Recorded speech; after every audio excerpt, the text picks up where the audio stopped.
everyone. Today is June 9th, 2026. We are at 100 Polk Avenue in Cape Canaveral, Florida at the City Hall Council Chambers for a Cape Canaveral City Council workshop meeting. I call this meeting to order. With that, Councilmember King, would you please lead us in the pledge? I pledge allegiance to the flag of the United States of America and to the republic for which it stands, one nation, under God, indivisible, with liberty and justice for all.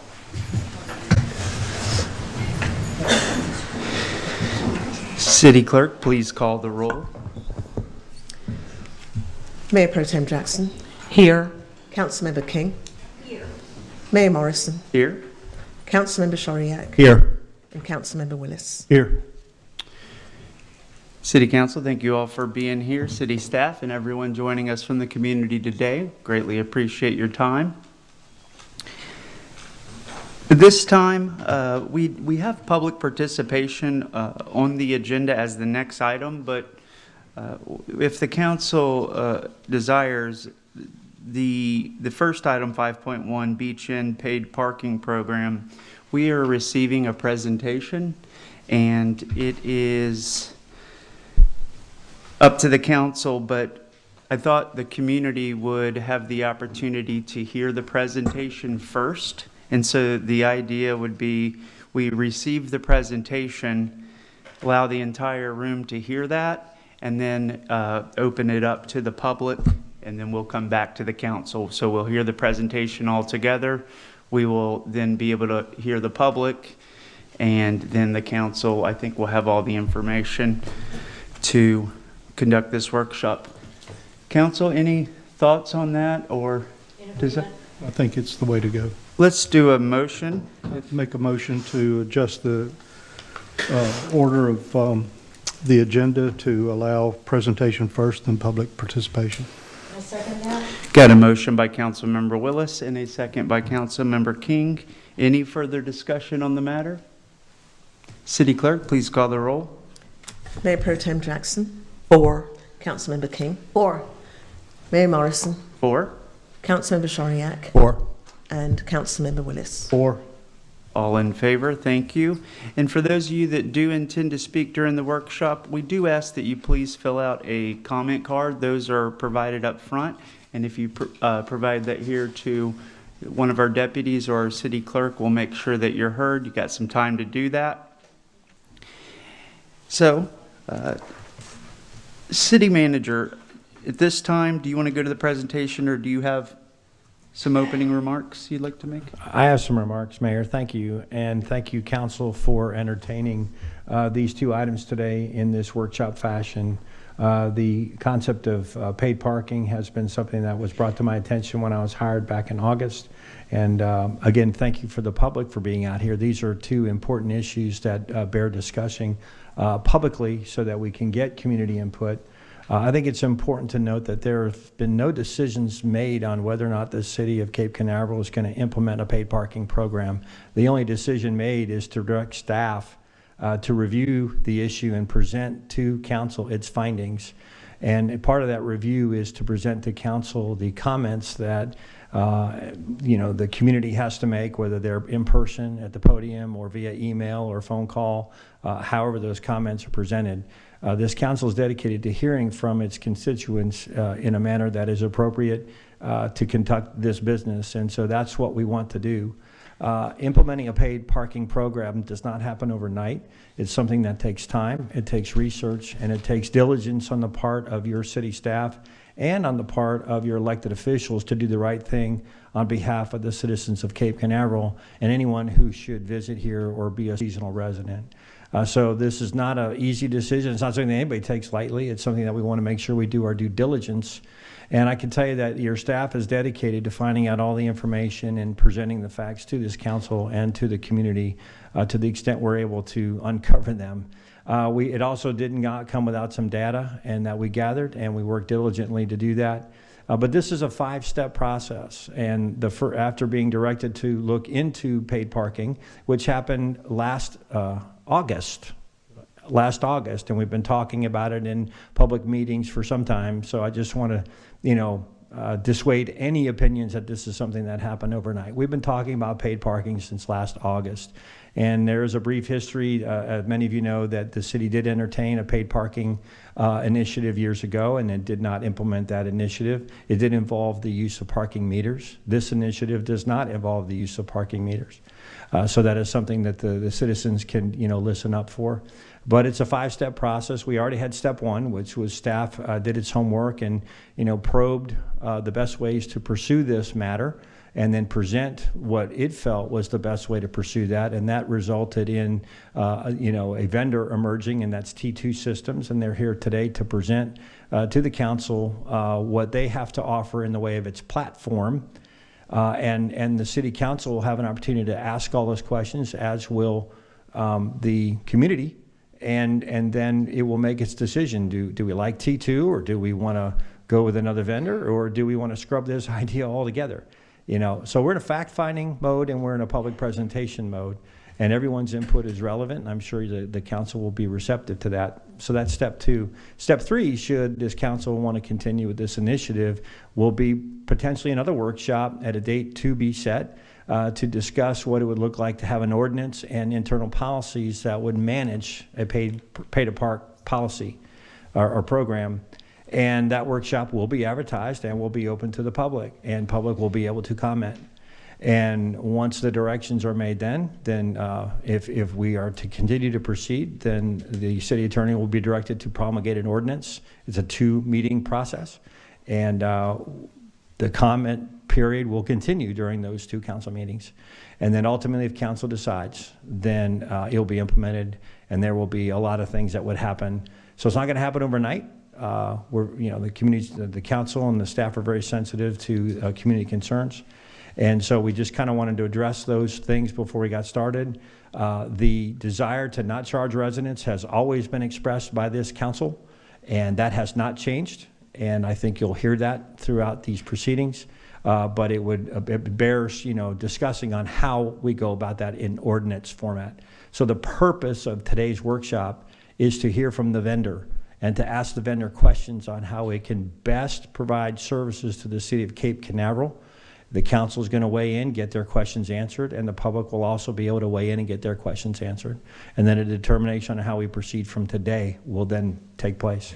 So I appreciate you all indulging me in that regard. And Mayor, thank you for the opportunity to make those comments. Thank you. Council, any comments before we go to the presentation from T2 Systems? Not at this time. Thank you. Okay. The representative here from T2 Systems, please come forward. Welcome. Thank you. The floor is yours. Good afternoon, everybody, and thank you to the council for inviting us to be here today. My name is Sebastian Ortega, and I believe this is not the first slide. I think I have a remote, right? There we go. Yes. So I'm the regional sales manager for Florida for T2 Systems, and I actually live in Miami. So, and on a personal note, my son is starting later this month at UCF as a freshman, so I love the opportunity to be up here more often, just from that standpoint. I have 20 years plus of parking experience, both on the operations side and then obviously on the technology sales side. I do want to say, like it was mentioned, this is a platform that can be used if the city moves forward with this program, and if it doesn't, you don't need it. And then I also have with me Jack Dwyer. He works for ITS. They're a partner of T2 Systems. They're more involved on the parking space station installation side, but he was the manager for the parking program at New Smyrna for over a decade. They decided a while back to start paid parking, and he went through that whole ordinance process. The agenda is very simple. I'm very briefly just going to tell you who T2 Systems is and what sets us apart. And then I'll get right into it. How can visitors pay for parking if it's implemented? How can residents sign up for their permits? And I heard a commitment, those permits can be $0. And then how will the city enforce parking? Because as we all know, if we don't enforce it, the visitors that do come will figure that out pretty fast. And then for Keith and his office, what the management portal looks like on that end. And then finally, we also, in our proposal, we can handle all the citation and collection services for the city, so there's no additional administrative cost to the city beyond the implementation costs of this solution. And at the end, you'll see how much it costs, very, very, very cheap. So if the program doesn't work out after feedback from the residents, the city will be at a net positive in revenue. I heard the nightmare from the past. So, T2 Systems, these are our values. We want to cultivate our customers into raving fans, the customer being the city, and of course, they want the residents to be raving fans of the administration and the commissioners. So that's very much aligned. We strive to be the leader in the core markets that we serve, and presently we are. And we internally want to do the same thing for our employees so that people love what they do. They want me happy, and I am happy. So we've been around for over 30 years doing just this. We have over 300 employees, over 2,000 city customers and universities. We do $2 billion plus of revenue that we collect for cities and universities, and that gets transferred daily by ACH. And we have over 9,000 municipal and university customers nationwide, and we have a couple dozen right here in the state of Florida. T2 was acquired by Vera Mobility, so we're a public company. So in addition to T2 serving municipalities and universities, Vera Mobility has government solutions. They do the road safety cameras and the toll by plate out on the roads. They do the fleet management for car rental agencies in the commercial sector. And as you can see, we did over 900 billion last year in revenue, and we're publicly traded, so you can go check out all that information. It's available. And we have the largest, most active community of customers, meaning city officials, enforcement officers, police departments. We have a way that they can get online and talk to each other, answer their own questions, or talk to us on the technology.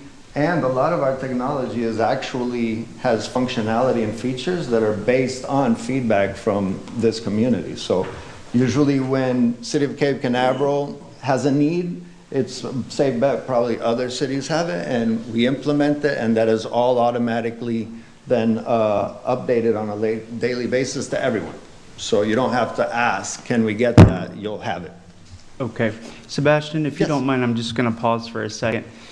The microphone, is that picking him up? I think we have people that potentially, I just want to, it sounds like it is. My but finger hit it. Yeah, it's certainly on, but I just want to make sure Stay closer. you're aware that if you speak it in the mic, that would be really helpful. I think it's turned up because I hear it amplified, but are we able to confirm it's picking him up? Okay, thank you, appreciate it. And if someone gives me one of these, I'll talk louder. Should I start over? No. And these are a bunch of the aspects of our overall solution that we provide. We're not going to be going over them. I'm not going to bore you with stuff that the city doesn't need. I'm going to jump right into the actual things that would be implemented if you move forward. I'm not an expert with these microphones, as you can see. So the core system that we propose is our up safety parking and enforcement solution. So it's really, how does the city collect those revenues if they move forward? How can residents easily, without any heartburn, register their vehicles for their permits? And how does the city enforce, how do you check quickly if someone has a permit or if someone paid for parking, and other aspects which we will get into. Our support is 24 365 days a year. Our systems rarely break or experience problems, but when they do, our standard level agreement is that within an hour or less, we will be working to fix that system. Luckily, the proposal for City of Cape Canaveral, it has very few components and is very straightforward, so I don't see that we would have downtime very often, if at all. And I mentioned earlier, new features that come from feedback from our customers are updated regularly, and they automatically become functionality that is accessible to all the cities and universities that we serve. We don't send you a new bill for new stuff every month. Our real-time enforcement is done on the street. It updates immediately into the system, so the city can see in their management office what's going on the ground. We're going to show you a picture of our handheld devices real quick, which is how you're able to see if somebody has paid for parking or has a permit.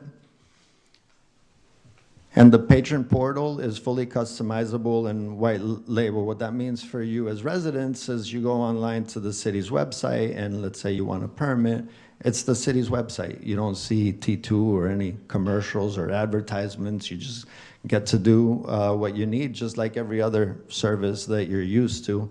And for the city, you'll give us the right logos, the right branding. You know, you can customize the verbiage. If you proceed, you'll have ordinances that can become part of your website. I thought I would start with visitors and residents, what you'll see at the beach parking, which is not much of a change from now. This is what a sign looks like. It's obviously generic. It'll have your city logo and specific information just for you. So if you're visiting, not a resident, you just pull up, you take out your phone, you can scan the QR code, it'll automatically take you to the web portal, or you can text the zone number, which will be on the sign, and it'll just take you straight. You'll put in your vehicle information, your payment information, and you'll be all set. And then later, if you're on the beach and you decide you want to stay longer, you can extend your parking. You don't have to go back to the car. And like we said earlier, you won't see much of a change besides a couple of these signs. For the residents, you don't have to do anything. You'll already have your permits. The patron portal is an e-commerce portal. It'll, again, be part of your website. Residents can go on there. You can register your vehicle. You just put in your vehicle description and license plate number. The city, as part of the ordinance, and your feedback will decide should you maybe put your car registration, you know. So different cities do different things. They might want a copy of the electric bill. One thing that we will do is automatically upload all of the resident addresses into the system. So the system will already know if it's a valid address. You just might have to show some form of proof that it's actually you. And you can register multiple cars. You can get multiple permits. It's not just one per family. And as far as permits, that'll be decided here, but they can be anything from 1 hour permits to 1 year. Yes? Am I being signaled? Okay. And these systems are fully encrypted with federal level protection of customer data. Like I said, we're publicly traded, so we're held to a higher standard than companies that are not publicly traded. This is what the e-commerce site would look like, except with your label and logo. You don't have to go on a computer. You can do it from your tablet. You can do it from your phone. As you can see here, there's a couple of examples of the different types of permits. If we proceed with this program at Cape Canaveral, that'll be based on your feedback and the city commissioners what type of duration the permits have. And again, they can be $0. They don't have to cost. Also, if you're a visitor and you receive a ticket on your car because you didn't pay for parking or it expired, You can pay that directly from your phone as well.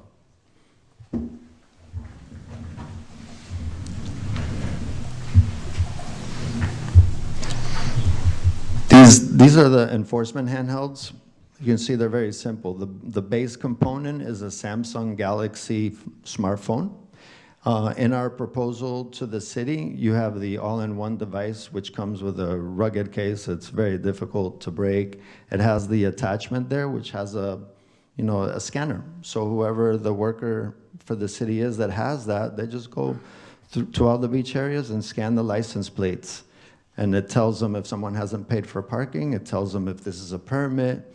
Also, scuff laws, like you might have a visitor that decides to take advantage of the city of Cape Canaveral and constantly get tickets and say they're not going to pay them. Well, this will let the enforcement officer know that. And part of the ordinance can include, after the third time you get towed, or, there's all kinds of things that you can do as far as consequences. And it's also in a lot of, let's say you forgot to get your permit and you do get one of these, it'll be set up with the ordinances that you just say it's you do the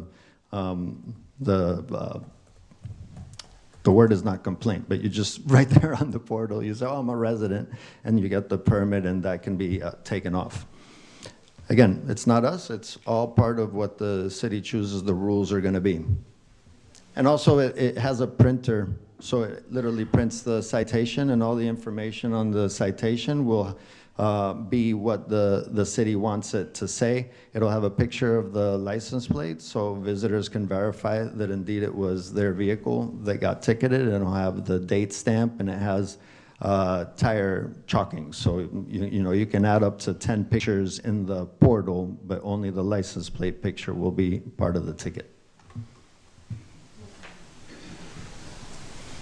I already covered all these points. This is what it would look like for the enforcement person. They would take a picture of the car. We have integration with the Florida DMV and many out of state, so it automatically populates the registered owner of the vehicle. You can see in the green, it says no scofflaw. This is a permit, and so the other two things are not necessary. We don't have an automatic integration with the police department, but the police department can send if to the city operators, let's say there's a stolen vehicle or any kind of other license plate, and it can be put on a blacklist here, so the enforcement officer would know right away to contact the authorities if one of those situations came up.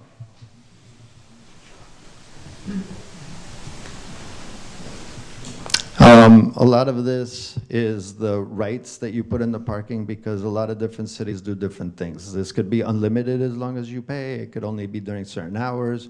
It's easy to change some beach where I live on holidays, it's a different rate, or on weekends, it's a different rate than during the weekdays. So all of that will be instant in the handheld device and in the back office system.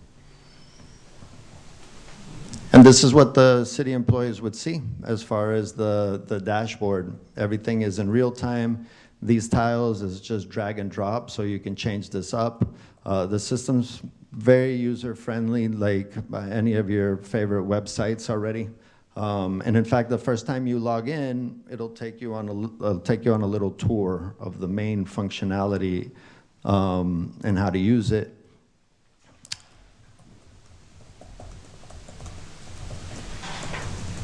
And it handles everything from the revenue collection to the citations handling to automated letters and notices. Let's say somebody does get a parking violation because they didn't pay for their parking. It has, let's say, a 14-day you have to pay, and then after that, we start taking over with some of that collections process.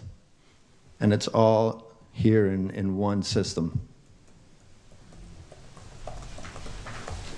The reports, I mean, we have so many cities and universities that we have over 25 custom reports, and they're probably going to be more than enough for you to see the information that you need to see as far as from an operation standpoint. But these reports, you can take your favorite ones, and you can say, I don't need this field and I want that field. The back office is very easy to use. Of course, we have 24/7 customer support if the city needs help with that.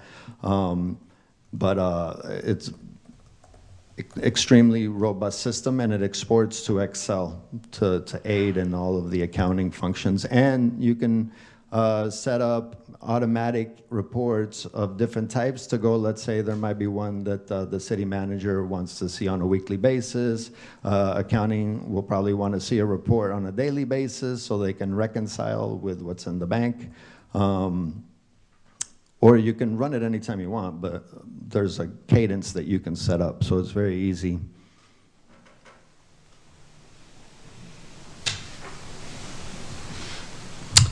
And I won't beat a dead horse, but I mean, there's a ton of customization and enhancements that you can do on a daily basis based on feedback. One thing I didn't cover earlier, but when you have the on your phone or tablet or a computer, the city can also put businesses in the area can also put advertisement like coupons that they might be offering for residents and stuff like that, and you can also send public service messages through that involve parking, and it'll show up right on your phone. And this is just a couple of screenshots. This is a heat map example, which shows you where all of the paid parking and enforcement activities are going on. You can see which route your enforcement personnel are taking, how long are they staying somewhere. It helps you later analyze, we need more enforcement in this part of the beach because it's more popular, less over here. It helps you allocate resources efficiently. And each one of these little dots is where a citation has been issued and when, and you can, in operations, zoom in and see the vehicle, the information, what were the scenario, exactly what's going on with it.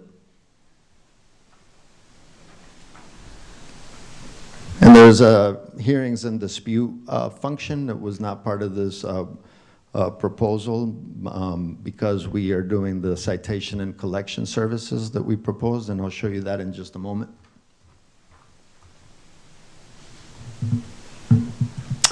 So our Collections and Services Department is licensed with the American Collections Association, ADA, Fair Housing Debt Collections. This is all they do. Just paid parking violation collections. They don't do any other type. We have experienced agents which are not emotional. They're just there to call you and work with you to get your citations paid. It doesn't matter if you have 100 of them or if this is your first one. It's all very fair treatment.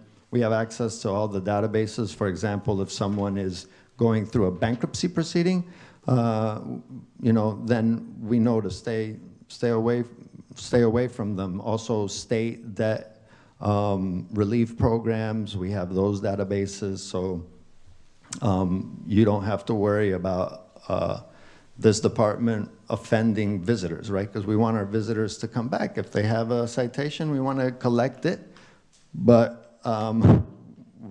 more importantly than that, we love our visitors to our cities.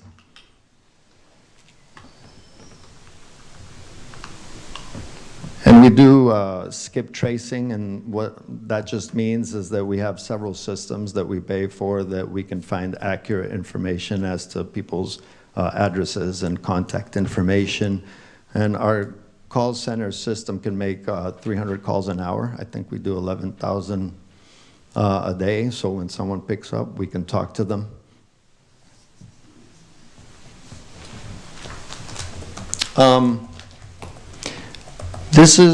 We were asked by the city if there was some kind of a revenue projection. So obviously, to calculate some possible revenue benefit to the city, we have to use numbers. So these numbers are nothing that is part of this particular city, for example, $3.50 an hour, we have to put in something that we're going to charge an hour. That's not an actual number right now for you.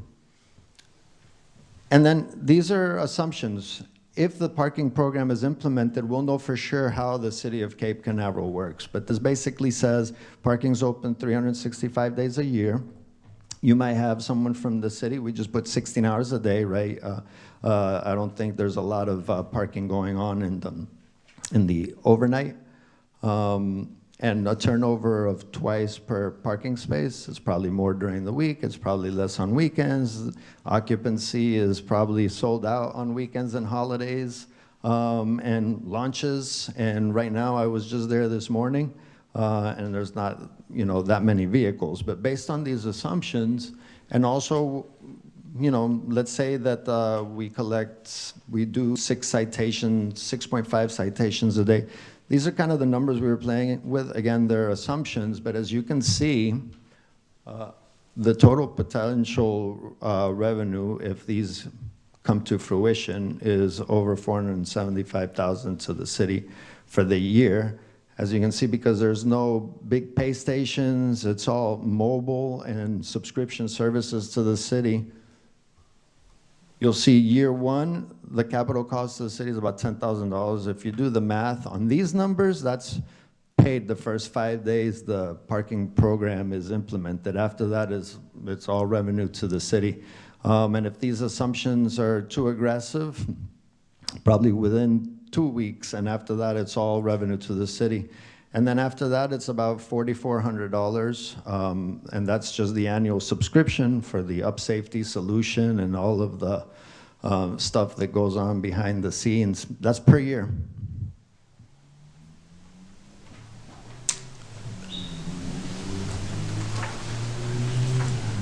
And that's all that I have. Sebastian, thank you.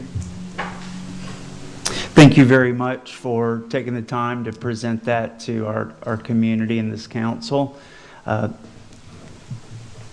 assume that's all you have at this time. We are going to go to public comment, and I think we're going to hear some from the community and questions arise. I assume you're able to stay here, and Yes. in the event we can ask questions. And council asks first. So the goal was to receive the presentation and then go to public comment. If there are any initial questions before hearing from the public, we can ask now. Mayor Pro Tem Jackson. I just wanted to thank you, Sebastian, for coming today. We My pleasure. appreciate you giving us this information. Can you step me through the enforcement process because what I'm seeing, and you have to bear with me because I'm in technology, is a very great process you all have. You have a customer portal that's nicely designed. You can text or use a QR code, so that takes away some of the technology challenges for people that may be technology challenged, Yes. being able to do a text instead. But can you step me through the enforcement process? Because that's the most manual process for your whole product. So can you step me through what happens with that? Because when you look at manual, then you look at the fact that we might miss some of the enforcement. Yeah, absolutely. Thank you for the question. And you actually just reminded me, in addition to the text and the QR, there's also going to be a phone number there. Some people love to call and speak to somebody. And some people love to go to for their permits, go to city halls and talk to the people that work there, and they need help. So you'll just be able to help them with that too, I should mention. So totally the technology for people that are not familiar with technology or don't like it, there's plenty of options. So the enforcement is manual only from the standpoint that you'll have someone holding that device, which again is a smartphone with the attachment, and they'll just go from beach node to beach node and walk by the vehicles, and the device will scan the license plates, and it'll show them right away, keep walking, or it'll say, here's a person that hasn't paid and doesn't have a permit. And then right then and there, the system populates the information from the vehicle based on the license plate, and the ticket prints out, and they put that ticket citation on the windshield and then keep going to the next vehicle. But that's really all it takes. Okay. So in your cities that utilize this for beach parking, are there cities that choose to just not charge for parking after a certain time? For example, beach parking you'd charge for might be on weekends from, 9 in the morning till 5, and then you're not charging after hours because of the fact that you would have someone that has to go through all of your beach spots to read them. So I'm asking this because at what point does this become a situation where we're not really generating revenue because we have to have someone available to enforce those manually with a handheld who has a salary? Right. So at what point are we making money here when you consider that? And how do the other cities do that? So just by the fact that you'll have signs and there is paid parking, there's many people like me that, I'm not going to wait around. So you will immediately start collecting revenue. The enforcement is for frequent visitors that, pay attention, and they say, well, I wonder, like, if I'm here for just 30 minutes, right? I just want to go for a walk, and then next time it's an hour, next time it's 2 hours. So you have the enforcement more so that folks like that can see that, they will get a citation. But to answer your question directly, during implementation, we'll help you set all that up. Maybe not so much from an enforcement standpoint, but maybe during the week, when it's not a holiday or a special event, maybe you do want $0 parking during certain hours, or maybe you want a different rate. Likewise, maybe on holidays and launch days and really busy periods, you want maybe a higher rate. So we'll do that all for you in the implementation, and we'll train you how you can change that anytime that you want. The beach that I go to a lot, during the week, it's per hour. On weekends, you have to pay for 8 hours, no matter how long you're there. Right? Holidays usually have different rates. Some of our beach customers, it's you pay for 2 hours. Let's say instead of $3.50 an hour, it's $3.50 for 2 hours, and then you extend. You can even set maximums, like during holidays, like maximum 8 hours. So you can do all of that stuff. The enforcement just comes in again, like I said, to ensure compliance from those folks that sometimes try to bend the rules or see what kind of rules can be broken. Okay, and I appreciate all of your answers, and this will be my last statement. We live in a city where literally I had one of our residents that let me know a situation he runs into is literally people park right in front of his house in the middle of the street. He will advise them, you can't park in the middle of the street, you're blocking my driveway. And they say, oh, I'll be right back, I'm going down for lunch, and it will be a few minutes. And they just leave their cars there. So we have challenges within this city that a lot of other cities may not have. And so it's going to be a challenge, I think, to capture the data on things like that. And literally they won't be in a spot, So just as we look at what we're doing, I think we're going to have some challenges that other cities don't have. And thank you for all your answers. Yeah, that's a great point. And actually, not every city has that, but many do. And already part of the system is you could do that type of violation and you can issue a warning or you can issue a citation. Of course, during this initial phase, there won't be somebody in those streets with a handheld. But if we decide to add that to the UpSafety solution, it can maybe be the police department has a public aid officer that has another handheld, and when the resident calls and says, you know, I've already been nice to this guy, but day after day he keeps parking here, then that officer could go issue that. So we could literally utilize this on our city streets where parking is not allowed on the street. And I've seen it myself. I've texted our city manager after hours, bless his heart, and said, all of Surf Drive has people up and down it parked on the sides. And in this case, it was a holiday, I believe, and the sheriff had already been there and cited the people. But as we look at parking, we have multiple challenges. So this would allow us to utilize that tool in that circumstance also when there's not a spot where they can pay and they just should not be parked there. Yeah, this system has that already. It's already part of the pricing. The only additional would be like a handheld, or we even do vehicle LPR, which is a little bit more, but the public aid might have a vehicle, right? If you're gonna go to different neighborhoods, maybe you just have that LPR and it goes directly to the handheld and you have the printer for the citation. Okay, I promise that was my last statement for now. Thank you. Thank you. Thank you. Councilmember Willis? Yes, on your example of your numbers, I know you had to put something in the Yes. spot, but was 70% something that you run into? What is the norm?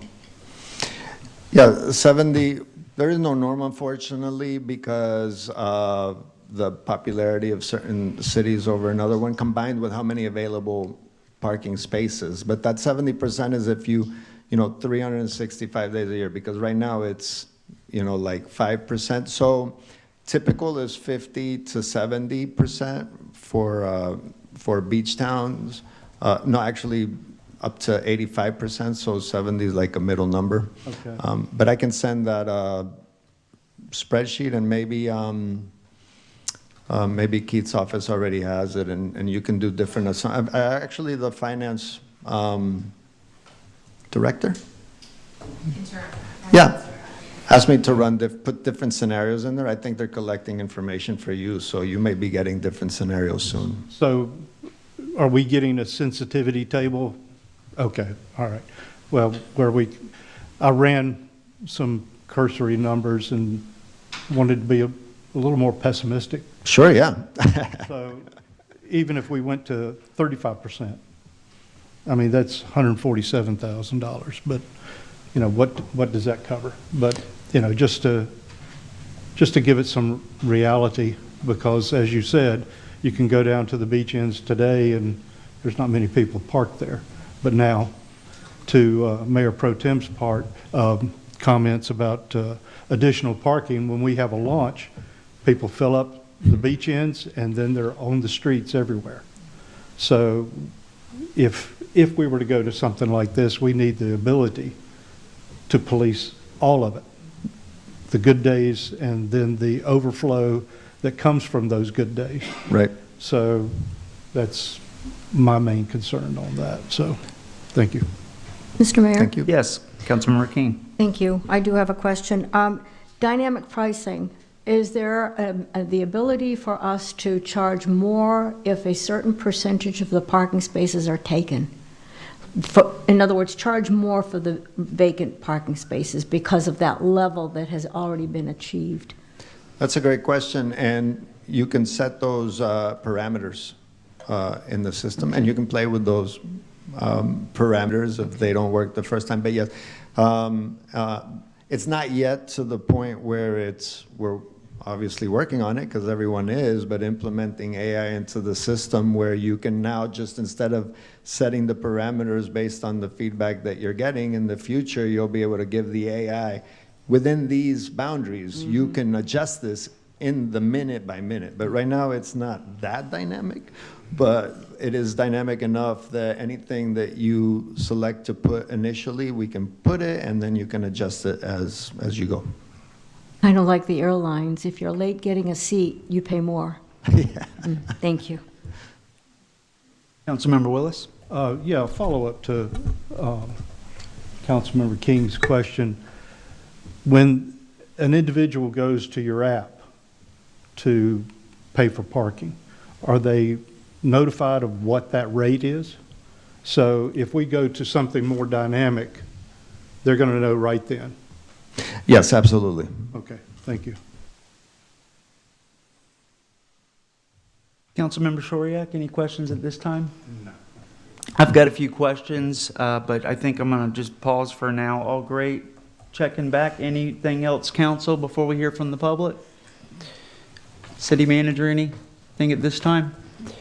No, but just a reminder to the public when they come to the podium to state their name and address and please speak into the microphone. Thank you.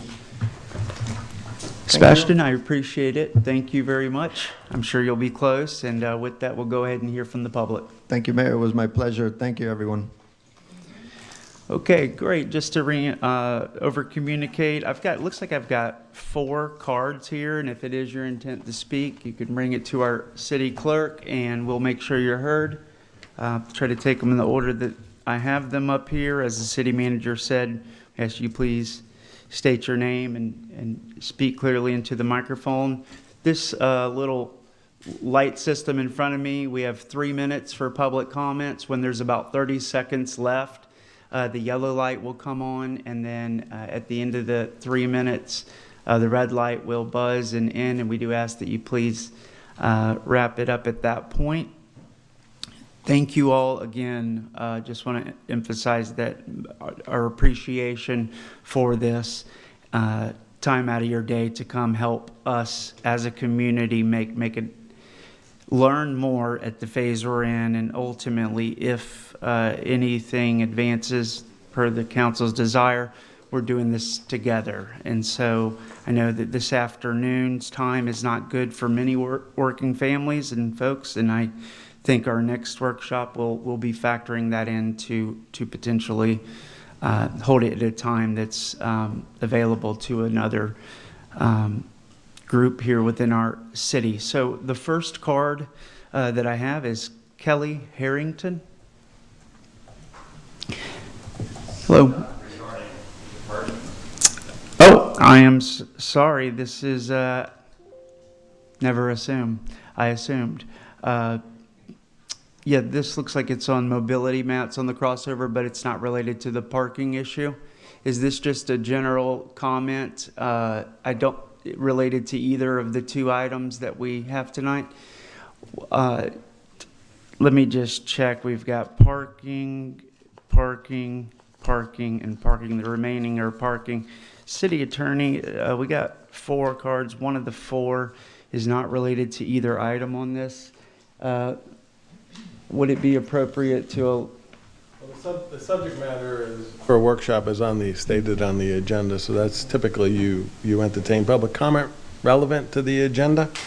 I mean, that's the general rule, unless the council wants to make an exception. There's also a council meeting next week where the person can come and present a different issue.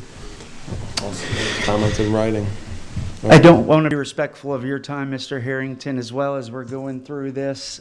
Council, it would be my, yes. Mr. Mayor, it's 3 minutes. I think we can give one of our people 3 minutes. Does anyone oppose to let Mr. Harrington go up front? If you'd like, we'll go ahead and hear your comments now, and please come forward, state your name and.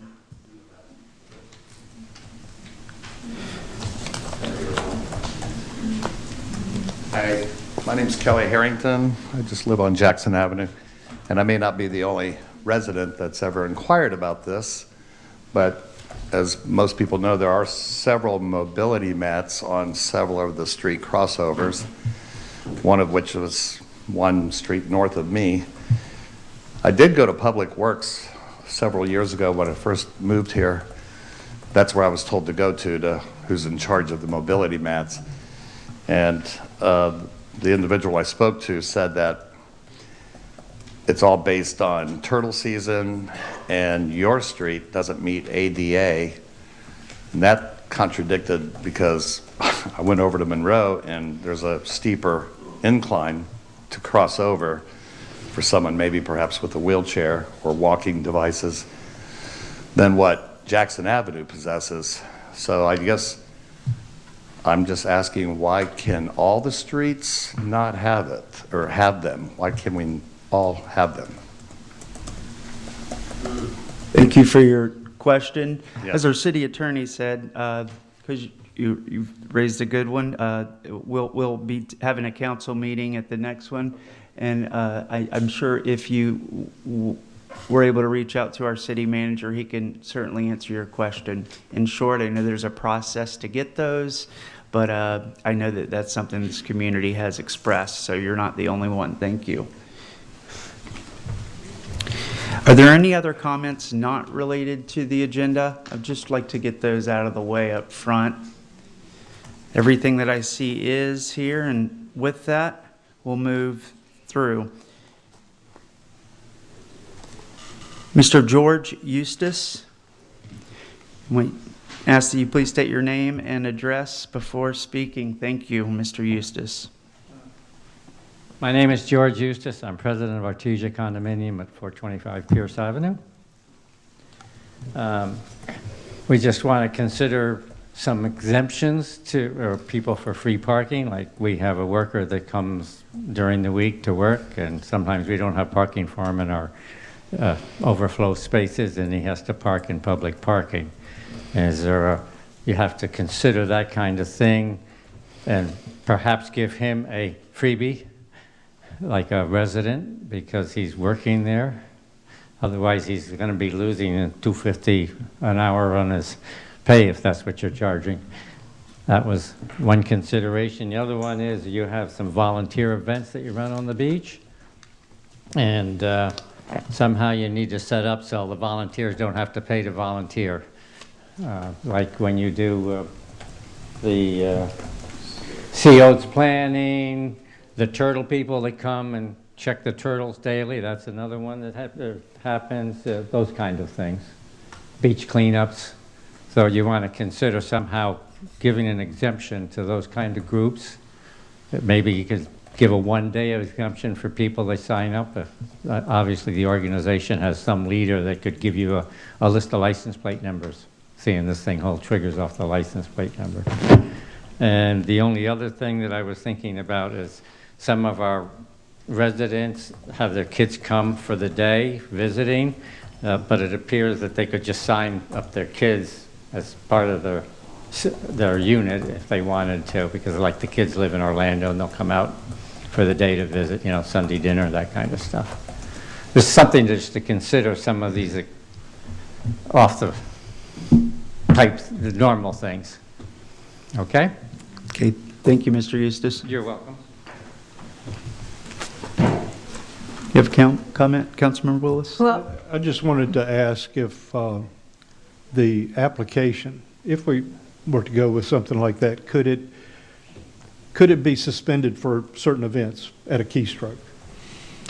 Yeah, actually, what you can do in the back office is set up a different permit type, right? Like this is like we were talking about the sea turtles. That could be a permit that's good on those days, and the person could be a zero cost permit where you register, the visitor registers their vehicle, and maybe they, you know, you have them show some proof that they. Well, my question is more, when we have sea oats planting, those are at every crossover in the city. We don't exactly know who is going to be coming that day. So would there be any possibility within your application to say, okay, on this date between these times, we're suspending all fees? Yeah, in a scenario like that, you'll be able to do it in the back office portal, and when somebody that doesn't know goes, because they see there's a sign to paid parking and they go to put their vehicle information, it'll just say $0. Okay, all right, that's it, thank you. Yes, Mr. Mayor, addressing Mr. Eustace's suggestions, I don't see him there, he's kind of behind the, volunteers for doing beach cleanup are typically residents, so they would already be absolved through permitting, right? No, am I wrong? Really? Okay. I'm sorry? Yeah, we, Okay. we want to make All sure to right. keep it, not Yeah. go back and Yeah. forth with the public, but excellent question, thank you. Thank you. Mayor, if I could interject. Yes. So these are great questions, and that's what we have ordinances for. And if the council should choose to move forward with paid parking, then we'll have very thoughtful conversations about exemptions. Is it just residents, or do we want to empower the city manager via ordinance to, create events where we just don't even enforce? I mean, I'm sure the system can do whatever it is that we want it to do, but if we don't want to write anybody any tickets for planting sea oats on a Saturday between 7 and 10, then we're just not going to go out and enforce our ordinance. That's discretion on the part of the city manager and the department that would oversee this process. But we could tailor our ordinance to however is best suits this community. It sounds like your platform can accommodate whatever it is that we'd like to do through that back office capacity that you're talking about. And so I've been taking notes. I've seen council take notes, and I'm not trying to stop any conversation, but be mindful of the fact of what we can regulate in ordinance and policy, knowing that the platform can account for that if that's what we want the platform to do.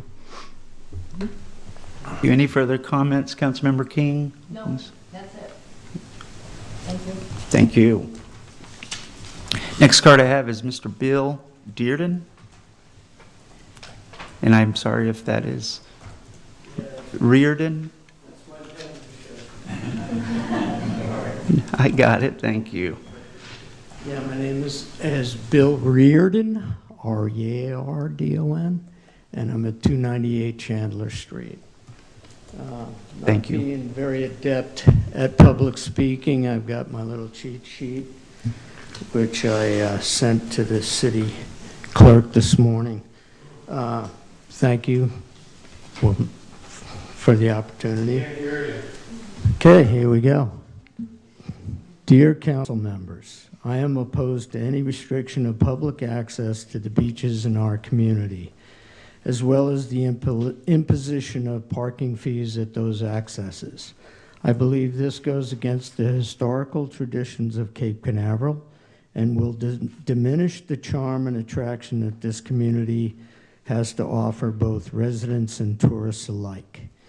There is an article posted on www.surfrider.org titled "The Hidden Cost of a Beach Day: How Parking Restrictions Threaten Public Access." With special thanks to my Cape neighbors, Annie and Charlie Grissetti, for sharing this with me.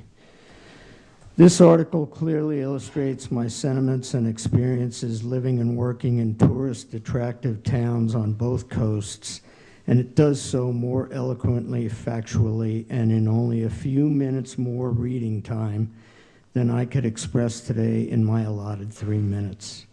I sincerely beseech all city council members and decision makers on this topic to read this article, thereby benefiting from the experiences of communities where these policies have been enacted. To fee or not to fee? That is the question, and it is a very complicated one for countless reasons. I yield the remainder of my time in the hope that City Council members will apply that time and a few minutes more to read the article and better understand what it is at stake for the community and city of Cape Canaveral. Thanks for your time and consideration in this matter. Thank you, Mr. Reardon. This was emailed to clarify? Yes. To us? Yes, I believe we got that, and our city clerk's office has provided a printed copy for us, which we've had the opportunity to look at, so thank you very I brought much. one extra. So, Did everyone get a copy? Okay, I think we're good here. Okay. Appreciate it. so the only additional comment I have after listening to the presentation and everything is that the simple joy of going to the beach involves finding the parking place, getting out of your car, going to the beach. When you pull up and you see a parking meter or something that holds that process back, it's not, oh joy, a parking meter. It's more like, you know what. So that's something that I think bears consideration in the attraction that Cape Canaveral has for both the tourists and residents alike. And I think that all of the spreadsheets and PowerPoints and whatever else do nothing to really streamline the process of the joy of going to the beach, which was one of the main attractions of being here. And I think it does exactly the opposite. And I think that the general feedback that I've heard, and I would venture to guess that anybody in this room going to the beach does not get excited about the parking structure. Thank you, Mr. Reardon. You're welcome. Thank you. Next card I have is Shannon Roberts, or Dr. Roberts.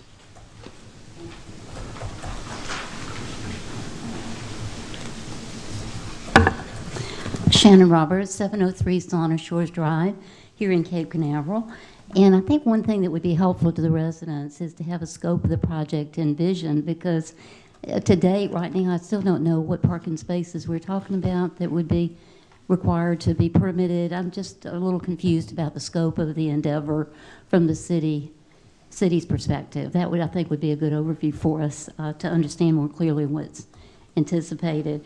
Also, the intangible costs, which Mr. Reardon just spoke to, the history, the culture, the welcome to our city environment that we have that I think is so unique and so special to our precious historical city. One of the things that is also a questionable area are the resident guests. I think some brought that up. A lot of our residents will have guests that come in. They may come in from Orlando or other parts of the country, wherever, but it's not real clear. Also, rental cars. A lot of people will use rental cars, you know, when they come in for one reason or another, including our part-time and full-time residents. The culture of stickers. I know that I can speak to 8 of our condos in this community that do not have stickers, and that's intentional because they don't want the burden of managing that process. I mean, it's really very cumbersome to do that, and finding out who's a resident, who's not, who's a guest, and who's family, and so forth. It's a nightmare. It really is. There are other revenue sources. If the purpose of this is revenue, which I'm not sure, that also would be clearer, I think, to the residents to express what is the purpose of this. Is it revenue? Is it to help, you know, enforce the quality of life for those that are on presidential streets? I don't know. And I think that's something else that I think should be clear to the residents.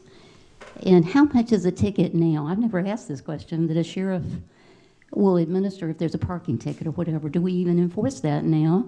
I'm not sure that we do. You know, hearing some of the people talk about parking, you know, in their driveways or whatever, those are real issues during the launch environment. And do we have a parking ticket approach by the sheriff's precinct? I'm not sure that we do. If we do, how much are those tickets, and do they generate revenue for our city? To me, this is managing by exception, and to me, the intangible costs are incredible when you look at the administrative nightmare, in my opinion, of this whole approach. There was a reason the residents rebelled against this several years ago, as was mentioned by our city manager. There was a reason why this was rejected at that time, and I really sense, from looking at social media and talking to my neighbors, this is wholeheartedly rejected now by our residents, and I'm truly not sure why we're pursuing this at this point. And if it's revenue, I would recommend that we look at the revenue sources that have been generated and suggested in many times from before the council in other sessions. Thank you. Thank you, Dr. Roberts. Brad Purvell? Mr. And then next after Mr. Purvell is Mr. Gary Rickel. And last is Mary Lou Stand is the last. Brad Purvell, 7777 Magnolia Avenue, Cape Canaveral, better known as the blighted area. First, to the City Council and City Manager, have we looked at Section 54.4 of the Municipal Code? How does this fit into that code about commercial solicitation as we're giving up our parking spaces to a commercial entity for profit? I'll be a little disjointed because I have some notes here. That's question one. Or is T2 going to be considered a franchise, and where are those bids? My big question is, what is the split? On every dollar, how much does Cape Canaveral get and how much does T2 get? Because I don't want our city to get into a situation like the electrical vehicle thing that in 28 months we generated $12,000, but it cost us $15,000. I look at his numbers that he put up there. He does $2 billion a year with 9,000 customers. That averages out to only $223,000, not the $400,000 that's up there. Plus, he put another 10% as upfront fees of that $4,000. I appreciate the City Council putting this in a public workshop, but to save everyone time, this probably should go on the ballot when people are voting, and it'll be quick and easy to hear from the city how your constituents feel about public parking. Where does the money go to? If we're going to generate plus or minus $300,000, what is that split? Will Park and Rec get at least 50% of that? Because this is recreational spending. Excuse me for being, who funds the enforcement? If the city funds the enforcement and based on $15 an hour, you're looking at $65,000 a year out of that $300,000 potential. I don't know if that makes sense. In addition, Cape Canaveral is a very high concentration of senior citizens. They may not all have smartphones. It may be inconvenient. And really, that's all I got. And basically, let's keep Cape Canaveral like Vermont. You live free or die. Thank you very much. Thank you, Mr. Purvell. I do think that's New Hampshire, though. It's New England and who cares about the Patriots? Excellent. Thank you. Mr. Gary Rickel. Miss Mary Lou, I think you're next. Thank you. I'm Gary Reichel. I live at 8472 Ridgewood Avenue. Good afternoon, Mr. Mayor, council members. Thank you for the opportunity to speak. I've been trying to determine what kind of problem this proposal is trying to resolve. Best I could determine, the problem is that the fine citizens of Cape Canaveral are allowing people to park in a few free parking spots at the end of the streets that terminate at the beach. Then these people, their families and friends, are allowed to enjoy time at the beach and go home thinking how wonderful it was to have such a fun experience. The solution to this problem is to attempt to make this a difficult experience for them.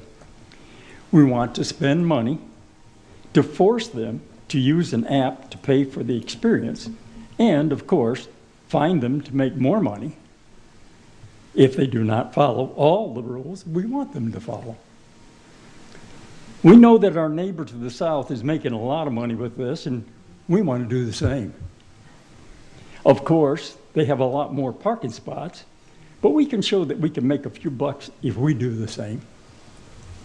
Of course, we won't charge our citizens because they would be very upset if we did. Maybe we can do that later. This is a freedom that many have enjoyed for years. Many years ago, someone told me a story that I have never forgotten. They said freedom was like a roll of meat that they sliced for you at the deli. Nobody will miss one small slice. But if you continue taking small slices, your freedom will disappear. This is one of those small slices. More government, less freedom to solve a problem that doesn't exist. In closing, I will share a comment that someone made about this proposal. They said, the juice is not worth the squeeze. Thank you. Thank you, Mr. Eckel.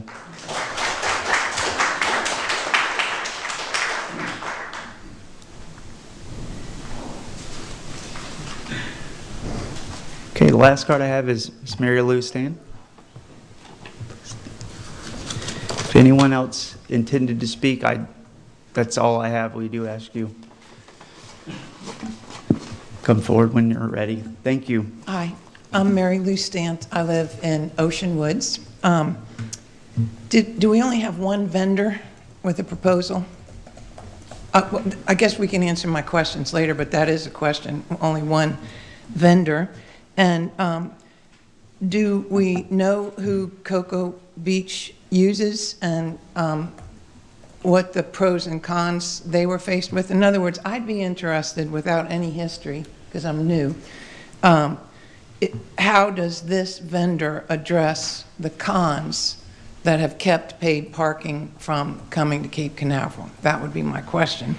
And then, I agree with you, I forget your name, but the scope would be better, because don't we have a park that has a huge parking lot with free parking for people to have access to the beach with a lifeguard and everything? And then if we're only talking about a few paid spaces, you know, again, the scope of the project would be helpful to understand whether or not it would be useful, or helpful. Because, and the purpose, like, to me, I just assume it's revenue for the city, and I think it's a good idea. Sorry. You know, any way we can generate revenue, and I'm in favor of. And secondly,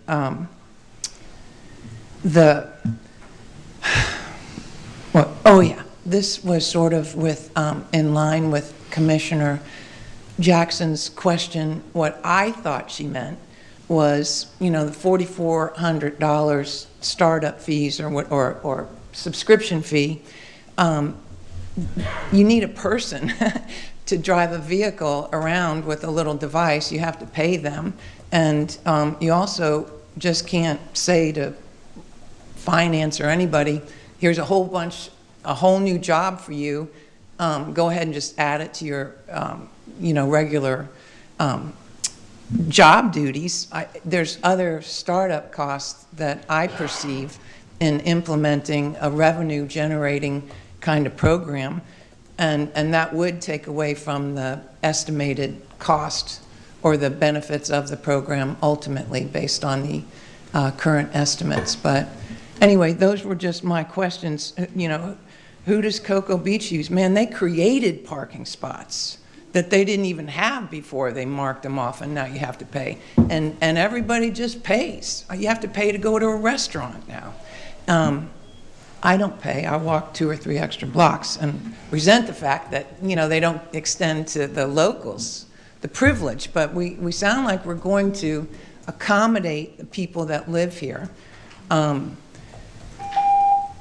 done. Okay, thank you. Thank you. So that completes the card to City Manager. Yes, Mayor. I think Sebastian can address some of the issues that were brought up. I did take some notes specifically about dollars. I don't think that was made clear what the city's paying for your services, how much that is, and then obviously what the city gets in return. Yes, thank you for the question. So a lot of our competitors do have a revenue split model where, let's say you charge $2 for parking, that vendor gets $1, and the city gets $1. We don't do that. That's why there's a annual subscription, and it's like a software subscription. Just like if you have any apps that you pay for, you pay a subscription. So we don't do a revenue split. Most of our competitors do. So that's one answer. Well, yes, so the proposal that you made to the city of Cape Canaveral over the span of 3 years, the city can expect to spend how much? I think the total for the 3 years was 19,000. So it's like a little over 10 the first year. The handheld all-in-one device with the scanner and the printer, that's like $2,800. But which, by the way, if it doesn't work, we overnight you one. That's part of the agreement. So that's like $3,000. Obviously, the first year also has the subscriptions, which is the $4,400. And then the rest of it is just an implementation cost that we work with the city to get your logo, embed everything into the city's website as a service for the city. The training that whoever's using the system will want to have. And that's it. Now, you've probably all gone somewhere else and paid for parking where you saw it was like, whatever, $2 an hour, and then the 29-cent convenience fee. So we also do those processing fees through our credit card processor. That's paid obviously by the parker. So it would be $2 plus the 39-cent fee.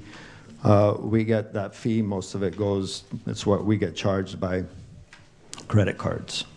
So Sebastian, just to clarify, over the span of 3 years, the city, during this initial contract, can expect to pay under $20,000 spread out over 3 years, and the revenue generated from the parking citations goes where? No, not 120,000. No, under 20,000. Oh, yeah. Sorry. Maybe I spoke too quickly. So I was under like, 20. wow, my commission just went up 6 times. That's wonderful. That's correct. And the revenue goes where for the citations? It goes to you. It goes to the city of Cape Canaveral. Okay. And so the next question I heard asked was stickers. Does this system involve the issuance or application of stickers on any motor vehicle at any time? No, there's no stickers. It's the license plate. By the way, also part of the, you probably have a lot of family and friends that want to come visit you because Cape Canaveral is beautiful. You could have like the resident permit for your 1 or 2 or however many vehicles, that maybe it's a year permit, but you could have other, let's say, 1 week resident guest permit, stuff like that. Mm-hmm.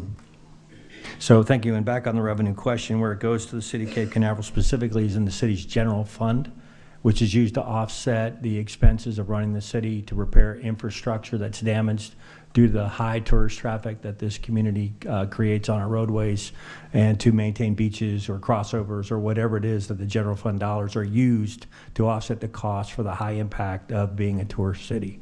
So that's where the money will go. Thank you, Sebastian. I just wanted you to clarify for everyone. Absolutely. Thank you. That's great. Council, this time I think we should take a quick break, maybe 5, no more than 10 minutes, allow us to process, and then I think we can get right into it. So we are at 2:18 now. Let's try to get back by 2:25, say, no later than 2:30, and we'll be able to keep moving forward. So with that, let's recess. Safe, maybe.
right. All right, everyone, we're going to get started here in 10 seconds, and we'll call the meeting back to order. So with that, if we're ready, call the meeting back to order. It is 2:39 p.m. We just took a recess here in our workshop on item 5.1, the Beach End Paid Parking Program. Since that, over the recess, I did receive a comment card. Maybe I overlooked it or not. Are there any other comment cards at this time? I'm going to ask the council if we can hear this one card, and I just want to make sure we take it all up at once. Council, I got one extra card. We closed public participation, but I think we'll go ahead. Yep, do it. Open it back up. Mr. Joe Downing?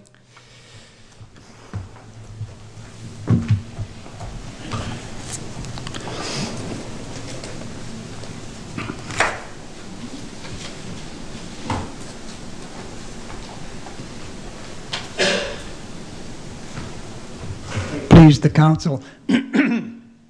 My name is Joe Downing. I'm the Chief Grounds Officer and Vice President of Finance at 301 Fillmore Avenue, where I've lived for 24 years this month. I just have one question to put to the council and to the city manager. It seems that we're considering raising revenue in anticipation of Tallahassee's decision to put on the ballot that maybe we should reduce or eliminate our property taxes in Florida. My question is, wouldn't it be prudent to wait until after the citizens of Florida have spoken in November before we decide whether we should raise more revenue via parking or not? Thank you very much. Thank you, Mr. Downing. 301 Film. Okay. Seeing no other comment cards up here and no one else coming up, we'll go ahead and close public participation. Brought it back to the council. Our city manager asked a few follow-up clarifying questions in the comments. First, I just want to say thank you all who again, have taken the time out. How we're doing business here as our city manager is we're in a workshop. There's no votes that's going to be taking place, and the council's only going to benefit from having as much public input as possible. And today we heard some excellent comments and points. I saw everyone up here taking notes and listening closely. So with that, I think we all have questions, questions that were asked from the community as well. And Sebastian, our vendor, is still here. Okay. I think what's really important, because this came up a few times throughout, is it's whether it be scope or why. And I'm sorry, I wasn't making sure you were still here. I don't have a question. I think this might be for just the city manager and the council. Is let's talk about, and we don't have to go into great detail. It's in follow-up to Mr. Downing's statement. Why are we doing this? What problem are we trying to solve? I think that's important for the community to be on the same page and understand, because the goal in clearly defining what problem we're trying to solve, what we're trying, or why we're doing this, that will determine the path we take and how we approach this. So, city manager, if you want to maybe give just a brief overview for this council to reaffirm and understand with the community really why we're doing this. Absolutely. Thank you, Mayor. So cities are not in the business of making money. We're not for profit, we're government, but we do have operating costs, and those costs are paid for in a variety of different forms. First and foremost, as everyone is aware, is the ad valorem taxes. We have enterprise accounts that generate fees through things like stormwater, sewer, if you provide water service or what have you. And those departments tend to operate themselves based on the fees that are generated for those services specifically. And then cities have the ability to levy some other taxes, but it's very limited. Cities are very limited in how they can tax. We have a gas tax we can implement with all our gas stations. So if we up them a couple of pennies, who's going to buy gas in the city of Cape Canaveral? You know, there's cause and effect and pros and cons. So we have a lot of hotels in the city. Everybody knows that, and if, you know, we have very limited ability to gain any revenue from those hotels based on the way that state law is written, unless we engage our state legislature to help with laws that we can generate more revenue. It wouldn't be just as it applies to the city of Cape Canaveral, it would be all municipalities in the state of Florida. We're also next to a port, and in 9 million passenger movements a year. We understand that there's potentially, well, there's always concern about how can we get more money from the port. Well, again, we would need legislative assistance in that regard, and I can tell you that the city of Cape Canaveral is reviewing those options, having conversations with state and federal elected officials on what those things would look like, and those conversations are not going to, you know, happen overnight and produce immediate results. So it falls back on then, how can this municipality generate revenue to support its services and its infrastructure and so forth. And I pause for a second because it's almost like generating revenue is a bad thing. I mean, we're not for profit, and we understand that. But what's interesting to note is the number of people who do come to the city of Cape Canaveral to recreate. We are a tourist-based community. 1/5 of our residents roughly are homesteaders, and the rest are not. The vast majority of the people who access our beaches, 97%, according to statistics we've gathered, don't live in the city of Cape Canaveral. And they are driving on our roadways. The vehicles are, you know, on our infrastructure, and there are studies that show that our, you know, enhanced traffic on roadways can adversely impact those roadways. And so the city is looking at ways to generate revenue so that ultimately it does not have to, you know, increase the burden on the taxpayers. At some point in time, the community is going to come to this council and say, we want you to repair our beach crossovers. That was mentioned earlier. Well, the next time we repair a beach crossover, we're going to have to elevate it to FDEP standards. We can't just repair it. We're going to have to replace it, and that's going to cost money. And so money doesn't grow on trees, and we want to reduce the burden on our taxpayers by generating revenue in a lawful manner that we're allowed to by law.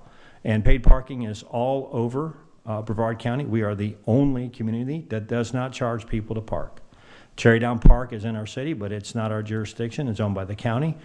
There will be no paid parking applied there from this city. And so this is just your government doing its due diligence to explore all options available to it to generate revenue, not at the expense of its residents. And we understand the theories and the ideology of, you know, the going to the beach and so forth. We're not insensitive to that. But we have to look out for the big picture. The cost of providing services to this community are going to continue to go up. And as far as the reference earlier to Mr. Downing to the ad valorem tax measure before the state and voters in November, you know, that's not something, we're not doing this in response to that. We've been talking about paid parking since I got here, and long before we heard of any initiative to go after, you know, homestead exemptions. But we know for a fact that the House and the Senate approved it. It's going to be on the ballot for residents to vote on, and we may end up being in a situation where roughly 1/5 of our ad valorem taxes will be gone. And then what do? We can increase taxes on those who still pay, commercial, industrial, but what does that look like in the long run? You know, so these are conversations we want to have with our community. This council is faced with many big decisions. They've been having these conversations. We've been having them on our one-on-one meetings, and they're very concerned. And they're very concerned about how the residents are going to view this. That's why we're having a 5-step process to be completely and totally transparent with this community. So you can weigh in and have your voices heard. No one wants to change the face of the city of Cape Canaveral, but everybody's coming here. And I'll close with this. We were entertaining software from a company that would charge us an annual fee. Everyone's IP address on their cell phones. We're tracked everywhere we go, folks. And you can, for a service, you can pay the fee, and you can find out, you know, exactly who's in your community and where they're from. And we got a snapshot of what that would look like a few months ago by just drawing a rectangle on Ridgewood Avenue at our beaches. And the numbers were staggering. The people who come to the city of Cape Canaveral from all over the country, and they are on our beaches, they are on our roadways, and they are parking in our free spaces, denying residents the ability to park when they're here.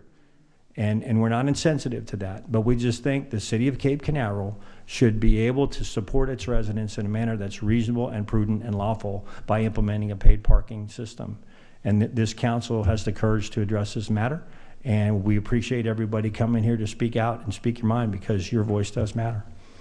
Did I hit the points, Mayor, that you were looking for? Yeah, and I would just ask the council, I mean, ultimately, to sum up that,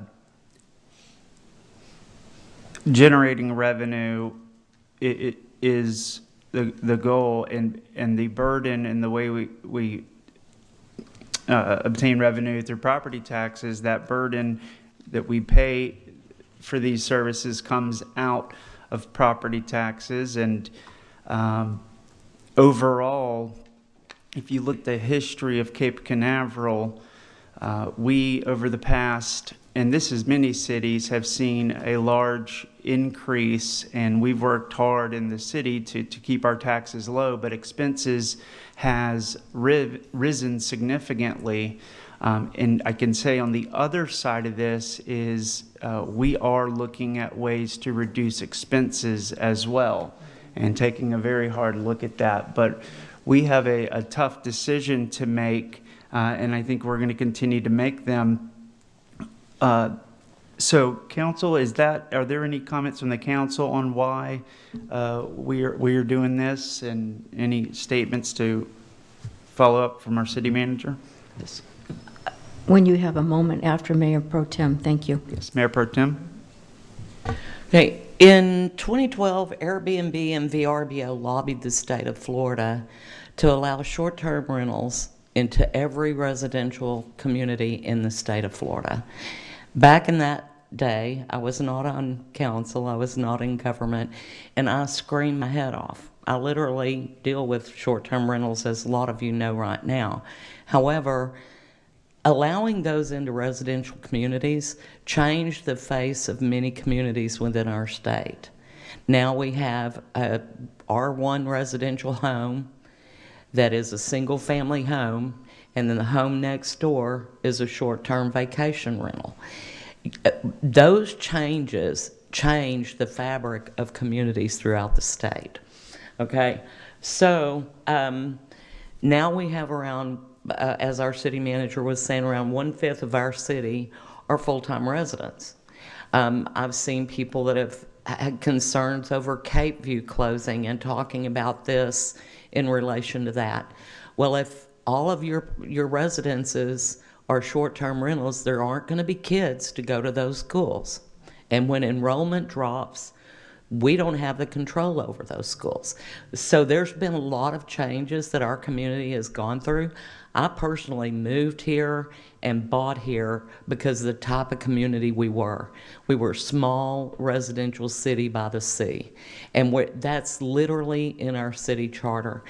I personally loved that, and I still do. Now we are a city by the sea, residential city by the sea, with a lot of visitors. Since the pandemic, we have had many people invest in our area that are second homeowners, and we welcome them to our community just like we do anyone that moves here. But we don't have the number of full-time residents that we've had in the past. And the full-time residents that live here 24 hours a day, 7 days a week, 12 months a year, are the ones that will vote on what they want if we did a vote on this. We see that now with the debate about property taxes as well on social media and that type of thing.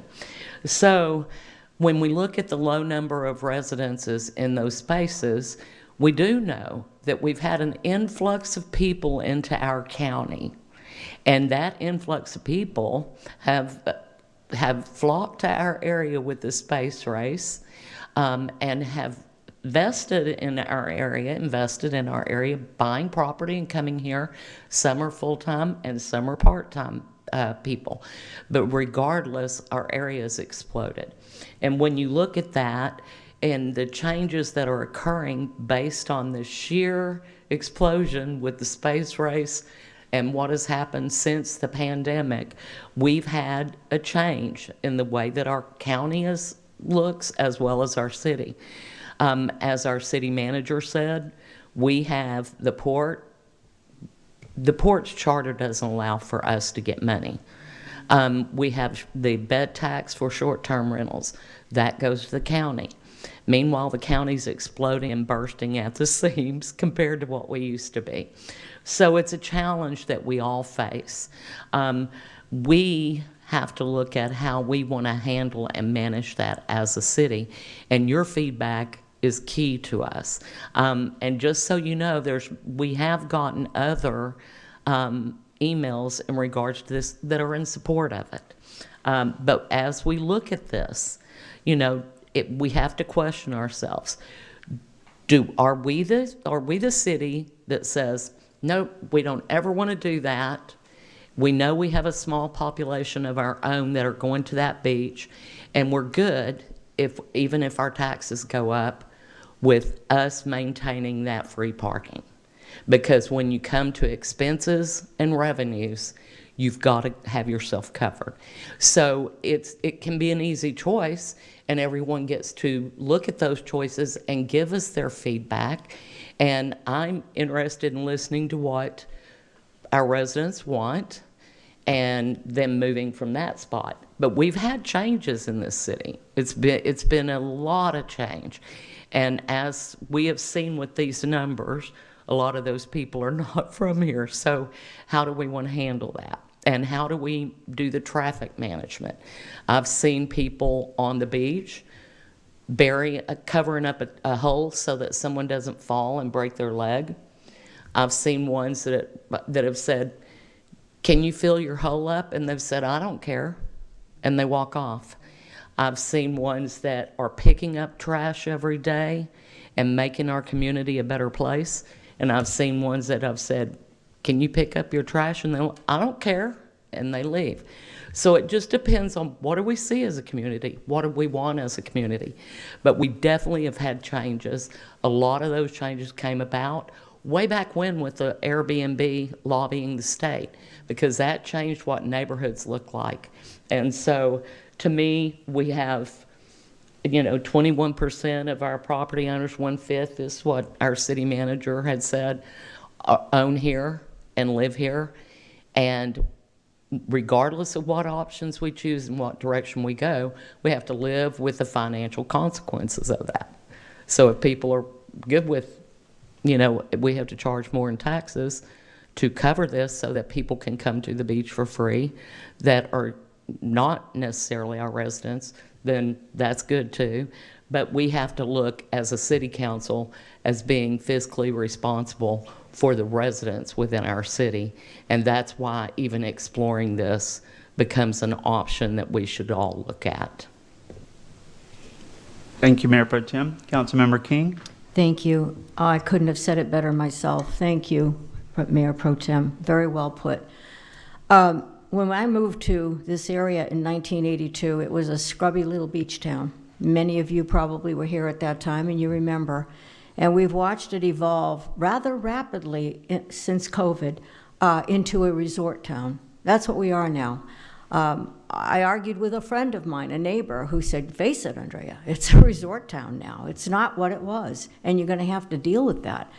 That's what we're trying to do. We're trying to deal with it without imposing a burden, maybe a heavy burden, on the people who are here full-time, the tax-paying citizens here. I attended a conference this past week. There were 41 of us from all over the state, mayors, vice mayors, some newly elected or appointed members of council. And just about all of them, we didn't talk, this was not a topic for discussion at this conference. We had other things that we were dealing with. But amongst all of us, there is a real deep concern about this ballot initiative. Because some of these smaller towns who don't have maybe less than 1/5 of the people that we have, they're going to go under, because they're not going to be able to provide the essential services that their tax-paying neighbors expect. So there's deep concern about this, and we're going to get into this later on in more discussion at another time. But I would urge you to do your research on this ballot initiative. It is not what it seems, okay? It just sounds wonderful, but do your research on it, because it's going to impact all of us. And coming from my perspective, the state government, the governor is assuring us that if a community doesn't have enough to survive on, the state is going to make sure that they are taken care of. Personally, I think less government is better. Local government, we want to be able to control our future and not leave it to the legislature in Tallahassee to do it. And that's all I want to say on that. Thank you. Thank you. Thank you. Council, anything on the topic as far as, why we're doing? I think all the points have been hit. Yes, I think Councilmember we've lost, the biggest reason we're doing this, the city has no reserves left anymore. I mean, we're trying to raise our reserves up to our required levels. And we're coming to a really tough budget season. So it's either we've tasked the city manager with finding extra revenue, and he's done a great job doing that for us. So we can have paid parking for people that don't live here, or we can have a large tax increase. That's where it's boiling it down to. It's going to be a very difficult budget season because we also we're required to have some reserves, and right now we don't have a single penny in reserves for contingencies. Thank you. Councilmember Willis. Well, I think most everybody has at length talked about the financial burdens and what we're needing to do, and this is going to be a tough choice. I mean, it's not an easy decision. It's not something anyone on the dais takes lightly, but we do have some tough choices to make. A lot of times the public only sees the choice that we did make and might criticize it, but you have to understand there's a lot that goes behind it. You don't always see the choices we're given, just the decisions that we've made. So just please try to bear that in mind. We're trying to do the best because all of us up here pay taxes too. We live here. We go to the beach. We're doing everything that you do. And it's not that simple to just say that we don't care or follow the money or whatever it is people on social media will say, because we're just your neighbors as well. So just please bear that in mind. Thank you. May I say one other thing, Mr. Mayor? Thank you. Bringing up social media, thank you, Councilman Willis. Social media is not the best place to find the facts, okay?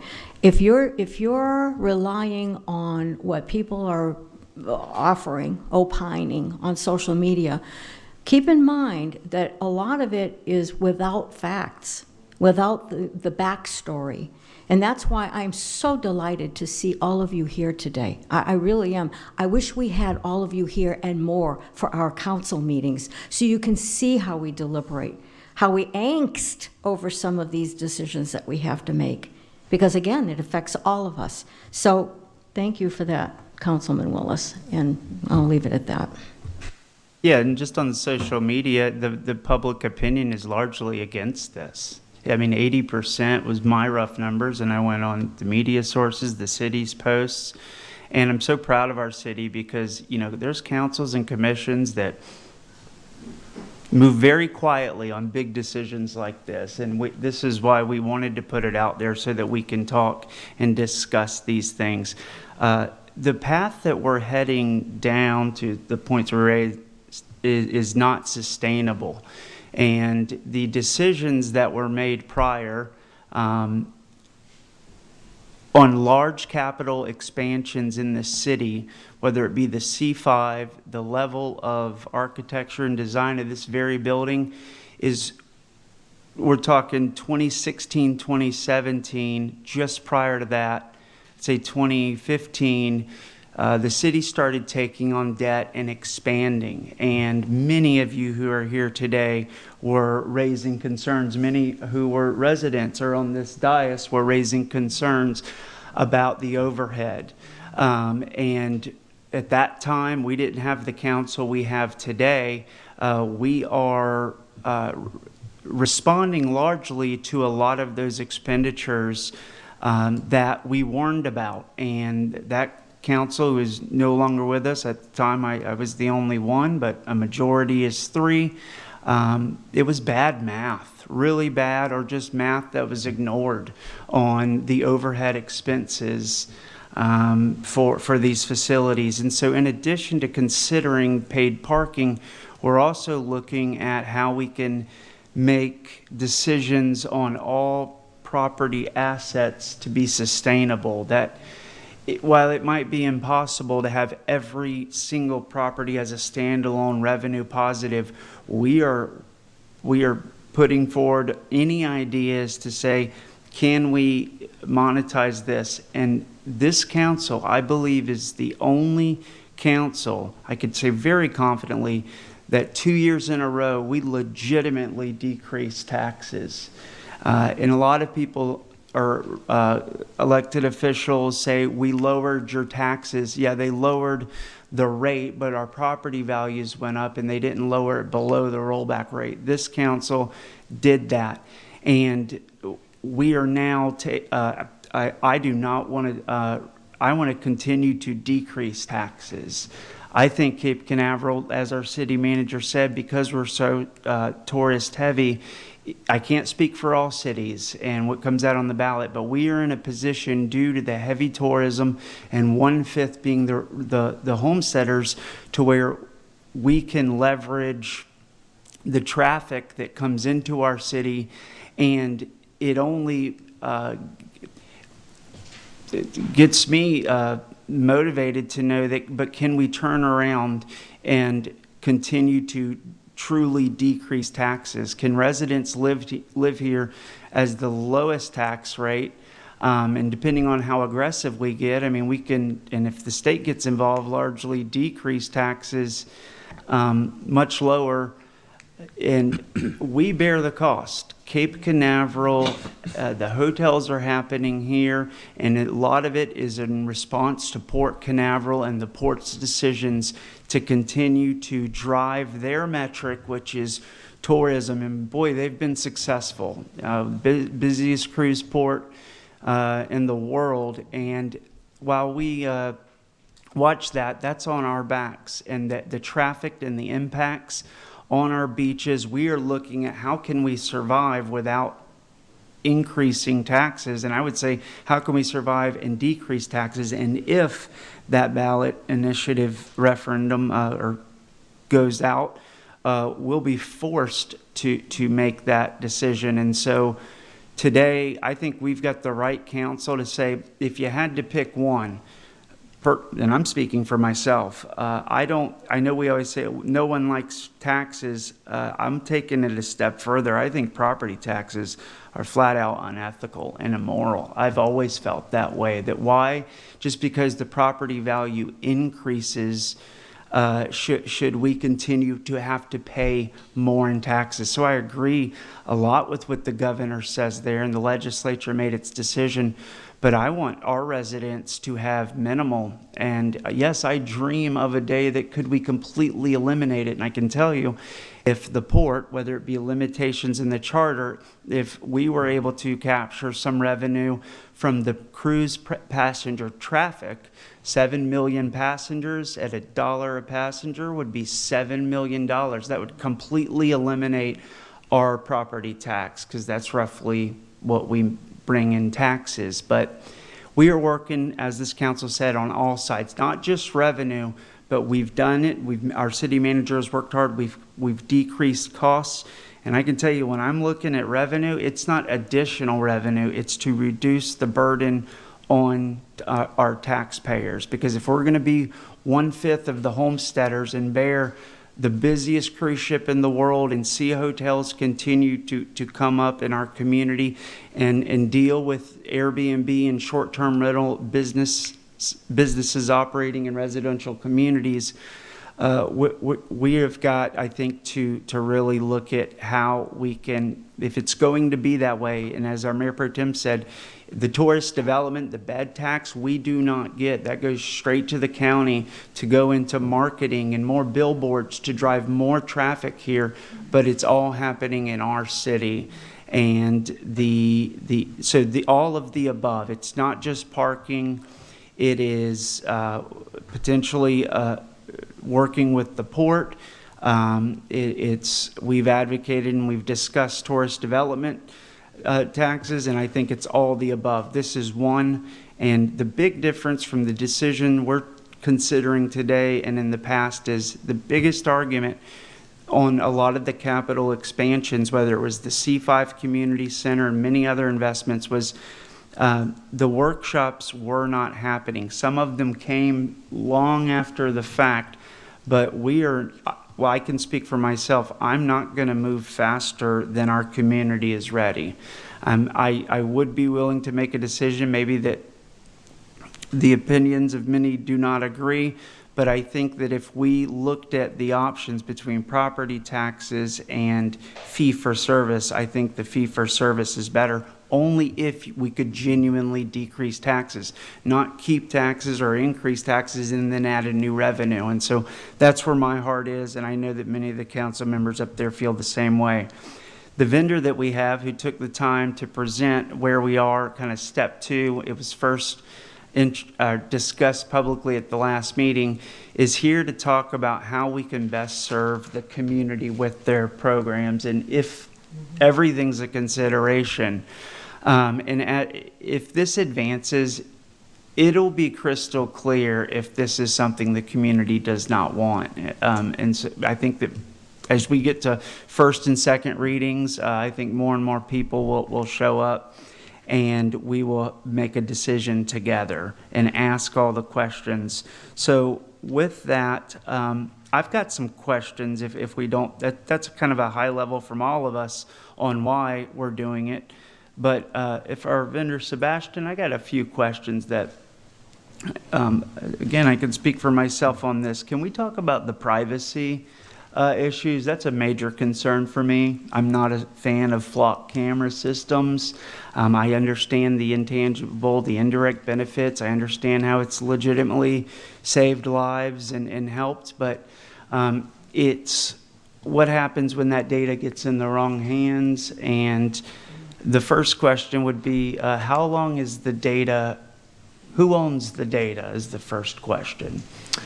Well, I'm glad that's the first question, because out of all the questions, that's the one I know about. You own the data. Okay. What we do is our systems comply by all the local, state, and federal laws regarding privacy and data protection. And when those change, our system has to adapt to those. I can get very specific details about how all that works from an IT standpoint, but I would have to get that from my sales engineer, because I don't want to misstate something. So there is no, the data is not in your company's T2 systems, that there's automatically deleted, or? No, Where does that data, is it on a cloud that we exclusively own, or? No, we host the data, but you're the owner in the standpoint that, well, there's two parts. One, if you find a different provider, right, we have to completely migrate that data, which belongs to you, and it gets deleted, and you have in the contract details about how we delete it. But again, it's in compliance with state, local, and federal laws. But while we're hosting it, it's in, we're hosting the cloud, but you're the owner of the data. Okay. And as far as how long, we can hold it at the city's behest. Obviously, we have to hold it as long as is required by law, but the city will decide if you have additional requirements and we need to hold it longer, and then we don't hold it any longer than that. So Is there's a standard section, I would imagine, in your contract that addresses this, if I'm hearing you correctly? Correct. Is that something, even if a boilerplate agreement, if it exists today, that you could send to the council, just so we understand those terms? Because that's really what it comes down to. So two things, a lot of our, and I'll just bring this up, a lot of our city customers procure our systems through the Sourcewell contract that we own. That's a nationally solicited and negotiated cooperative agreement. And I'll send the link to that, right? Because your procurement and your finance and legal can see what that looks like. But then I'll also send you our boilerplate. We can also contract directly with our T2 contract, and I'll send additional information regarding the data privacy and collections and storage. The name of that, what was it? Sourcewell. And what is Sourcewell? It's there's cooperative contracts that are nationally bid, so you have to go out to RFP, and then when they're awarded, like T2 Systems was awarded the Sourcewell contract for parking products and services and related. Okay. And that's kind of an easy button for procurement departments because it's competitively bid, negotiated for blanket terms, and then it's easy for any procurement department at zero fee. Sourcewell doesn't charge cities to use it. And it's also, there's Omnia contracts, there's many out there, there's state contracts that are competitively bid, and then any agency can piggyback on top of them. But the two main ways that our customers choose is either the Sourcewell, because it's got a lot of your concerns that are already in there, or our direct contract, and I'll send you both templates. And then, of course, when it comes to our direct contract, all the customers that we have redlined and added sections and negotiated all that stuff, which we will gladly do. That's excellent. So the piggyback, I'm familiar with that. I'm sure we could probably find one of those online. And as far as, so we are the only owner under those terms of that data. There's no, the Sourcewell or T2 would have no access to that data if yeah, Sourcewell is just a procurement contracting vehicle. They don't touch it in any way, form, or another. We host the data as fully encrypted and tokenized and protected by local, state, and federal laws, but you do own it. Like, again, if you fire us and hire someone else, it goes all back to you and completely deleted from our cloud solutions. We host on Microsoft Azure Cloud. Okay. As far as, maybe this is a city manager question or city attorney question, if a resident or anyone for that matter under public records law was to do a records request of the data that the city owns, would we be obligated to turn over, or would there be an exemption on all license tags that were scanned for the past week in Cape Canaveral under this system? Is that something you can speak to, City Attorney? That's something, Mayor, I would have to research. I mean, there are some protected information. I mean, to the extent it is protected, it would not be accessible for public records, such as like driver's records information might be exempt from public records disclosure. But I'd have to look at the data that's actually captured to really analyze and give you any certainty on, at least my opinion, on whether or not there are exemptions applicable. The license tag is captured, Correct. The number.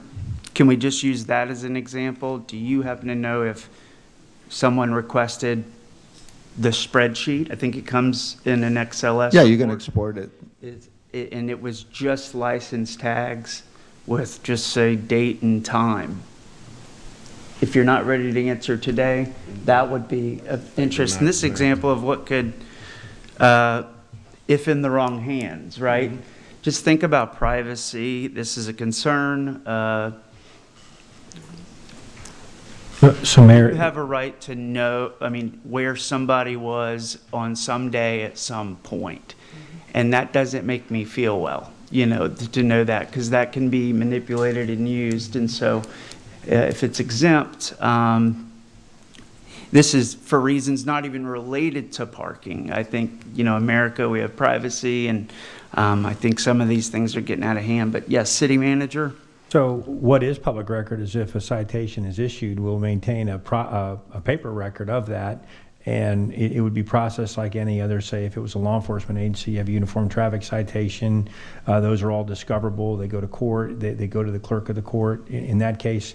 So any parking ticket that's issued, we would have a paper copy. I think it's an important issue to address how long or the lifespan of the information is in the database. You know, license plate readers, for example, typically have a 90-day lifespan, and then they're purged from the system. And then our own departmental policies and ordinance would even regulate how we access it, why we access it. Plus, there's already laws in place that state what you can access it for and why. So we have all the ability to control that as we want to, based on how we want to proceed. Thank you for that. Do you have, I mean, our toll booths? Yes. Are those public records? Basically, you could see every license plate? Absolutely. Occurred on a public roadway. It was scanned by a device. You traveled on that roadway knowing that that's how those fines are paid. Same thing if you pass by a school bus where license plate readers are inactive. If the stop signs go out and you pass by them, then it's a civil penalty that you pay. That happens here in Brevard County. So. Okay, well, I'm going to stop there. I think these are some of my biggest concerns, and the goal would be, you know, could we implement something that protects privacy for folks?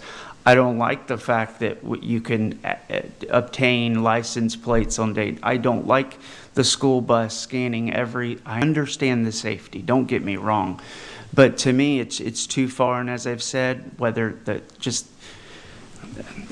I mean, Fourth Amendment, Constitution, I feel very strongly about that. And so, like the flock camera systems, I think we got to be careful here. And I know cities are going all in, and you hear some wonderful stories, but it's the balance of what else can be used. And so those are some questions maybe we can work through or have a solution that would protect it, but it can be difficult. Mr. Mayor? Yes. No, it's me. Oh, sure. I think Keith can verify this, but the public record might be the license plate number, but it doesn't come along with personal information, names or addresses. And I just want to say that I'll send to the city manager and his office, not just the contracts for you to review what they look like that address privacy, but also the IT documentation on how it's actually treated in our system for your IT department to look at and verify if it's good or not. It should be good because it has to comply with all laws. It will, all privacy data that is part of state, local, and federal law is already protected, and we'll let you know exactly what data could be requested in the public record. But I believe it's just the license plate number, day, and time. Thank you. If there are any reports that have that data, if you could give us an example of those. Yes, absolutely. I can print examples. Well. Thank you. And Mr. Mayor, I have one more question. Yeah, it's a legal question. So if we did this, I'm to you, City Attorney, if we decided to go this route, and there would obviously be an ordinance on the beach parking, can we add within that ordinance that residents, whatever we decide for residents, if they're not paying or whatever, that's in perpetuity and cannot be superseded by any other laws going forward? Unless, how would we handle that? And the reason I'm saying this is there's been criticism in certain areas about implementing paid parking, and the residents were told you won't have to pay, and then lo and behold, a year or two later, they had to pay. So is there safeguards we can put into the ordinance where we don't have something overlay that and supersede that? Well, just like any ordinance, it always can be looked at, revised, supplemented by future city council. So this city council can establish a certain rate schedule, subsequent city councils can adjust those rate schedules. Anything can be undone. So, yeah, but Can't bind the hands of, the council can't bind the hands of the future city council on those general ordinances. I want, if it's safe free, I want it to be free. Well, I understand your point, but. the intent could be, I mean, it would not negate the intentions of that, and it would, it requires a vote. Sunsetting is another thing that force, but yes. Councilmember Willis? Sebastian, can you possibly provide us with a data map for what you're collecting? I mean, the city's going to be requiring a registered license plate and proof of residency of some duration. What does your application is going to have that data and is going to return, yes, they are approved for parking free or whatever. I'm interested in where you're going out to get other information and how much of that you bring back and store. Thank you for the question, Councilman Willis. I will get the details on how that works, but I believe that like if you show them some proof of residency, that does not have to, once the system approves it, I think it's purged, but I have to find out to give you the correct answer. Well, you also mentioned a length of permit. Will you be, say for instance, myself, I'm going to register my vehicles. Do I need to do that every year? That's definitely part of the ordinance. Okay, so we could, well, I guess there's going to be some purging that is eventually going to need to be made. Correct. Okay, all right. Again, just the retention policy, but required by law, any additional that you write into law through the ordinance and no more. Yeah. Well, I'd be very interested in seeing the data map for what is external to your system. Yes, me too. It'll be a good learning.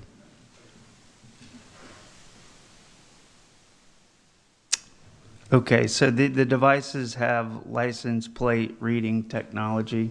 That's correct, a scanner. And is that an in-house proprietary? Is it with a partnership with another company like Flock, or? No, it's in-house proprietary. It's our hardware. Okay.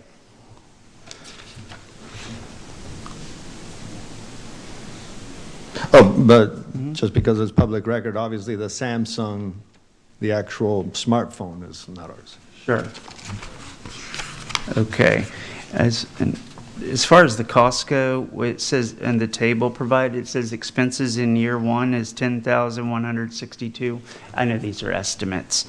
And then annual reoccurring is the $44,428. Would we add those together to get year one, or does the $10,000 include that reoccurring? Yep, great question. The $10,000 includes year one. Okay. And does I see that revenue, year 2 and 3, I guess I could back into the math, but is there any escalation of the costs in year 2, 3, 4, and continuing? No, most of our municipal customers like that 3-year contract, and then, they might want 3-year with a 1-year option or a 2-year option, in which case that dollar amount is contracted for that term, potentially at the end of the 3-year or at the end of the 3-year plus the 2-year extension. I imagine our rates probably will be adjusted. Some municipalities ask for a 5-year contract with 3 years. I mean, whatever term you want to do. So, Mayor? Yes. Sebastian, there's also the number of devices, right? If you want to explain how that affects cost and why ours is the way it is versus how it could be if we had more devices. Yeah, so a device is about $2,800, but the subscriptions go up a little bit, but not $4,000 each device. I forget the exact number. I'll have to send it in. But basically, if you have two devices. No, actually, two devices would then give you two back office lights, and it would still be $4,400. I'm sorry, it's just each device is like $2,800. Right, but initially when we got a proposal from you, that was based on the number of devices, and we reduced the number of devices, which thereby reduced the annual or the cost that you are now proposing. Yeah, we initially had 3 devices, and I believe it was like $500. Yeah, a year more. Over the span of 3 years, it would have been over 50,000. We reduced it to just one device, and that reduced the cost to just over 3 years, a little under 20,000. That's right. Yeah. Thank you. When we purchase the device, do we own the device, or do we have to return that back to the company? You own the device. Okay. It's yours. The hardware and then the subscription. Yep. Are we able to, it was recommended for 3 devices, 206 spaces, I think. Is one device sufficient? Yeah, when we did the demo in the system with our sales engineer who's been with T2 since the beginning, again, I've been here 3 months, he was like, no, you don't need, for 205 spaces, you don't need 3 devices. He said 1 would be plenty. It's easier to start with 1, and then if you decide it's not plenty, you could add the second one. If the device is dropped or broken, like devices do, how is that handled? We have a warranty, which the first year is included in that cost. And I believe we included it in years 2 and 3, and you get replaced in 24 hours, in addition with free shipping for the old device. We always try to repair the old device. Okay.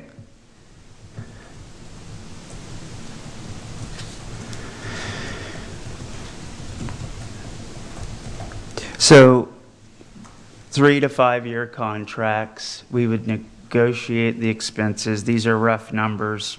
$10,000 year 1, and then annual is about $4,400 year after? Yep, correct. And that's how you got to that 19,000 number. It's for the whole 3 years. Yes, that's correct.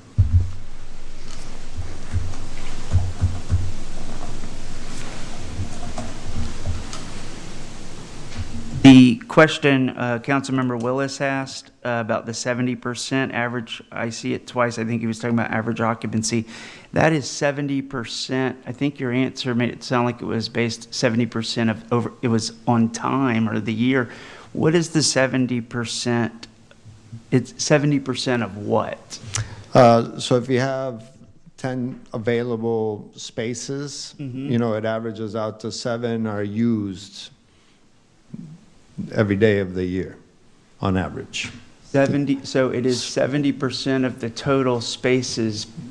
Yes. Per day, year. I mean, yeah, per day. Which would be 70% of the year, whatever the math is. Average out, because you've all seen it right now. I don't know right now, but when I got here, there was only 3 cars at the end of the street, and on Saturdays, I'm sure it's completely full all day.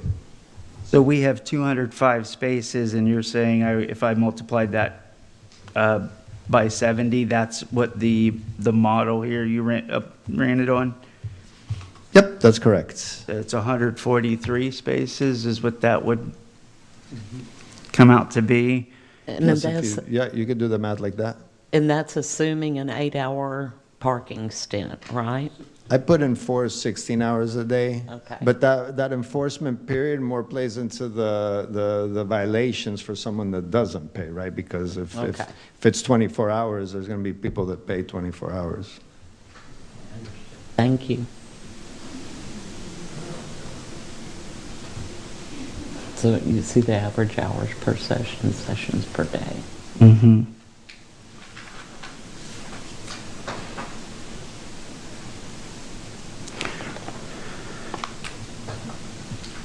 Is there another community nearby that you've provided services for? T2, I keep saying you, excuse me. I understand. The company T2 has providing? Yeah, I can get you the full list of communities in all of Florida or up and down the East Coast. Jack, that's been with ITS long, well, New Smyrna, for example, but I Okay. think that's an hour and a half away. What's the Yeah. What's the closest one on your list? Well, just, I don't know which one is closer, but Delray Beach, that's not close. Neptune Beach, Pompano Beach, Hollywood Beach, City of Boca Raton, City of Fort Lauderdale, New Smyrna, and all of Volusia County. But these are our customers that use our pay stations, and some of them, we have other customers that just use UpSafety and they collect revenue some other way. So if none of those were close enough, I'll look for the closer ones. New Smyrna would have been the closest, or another Volusia County, but I guess I would like to know who, not just proximity to us is less important than who would be receiving a similar service than what's proposed.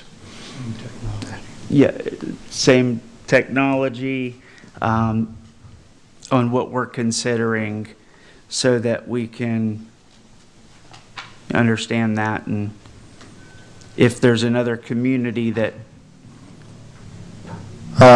Yeah, I have to go into the database because we have different solutions that are used. I don't want to give inaccurate information, but we have plenty that use UpSafety for enforcement and mobile pay. I'll just have to tell you which the exact ones are. Okay.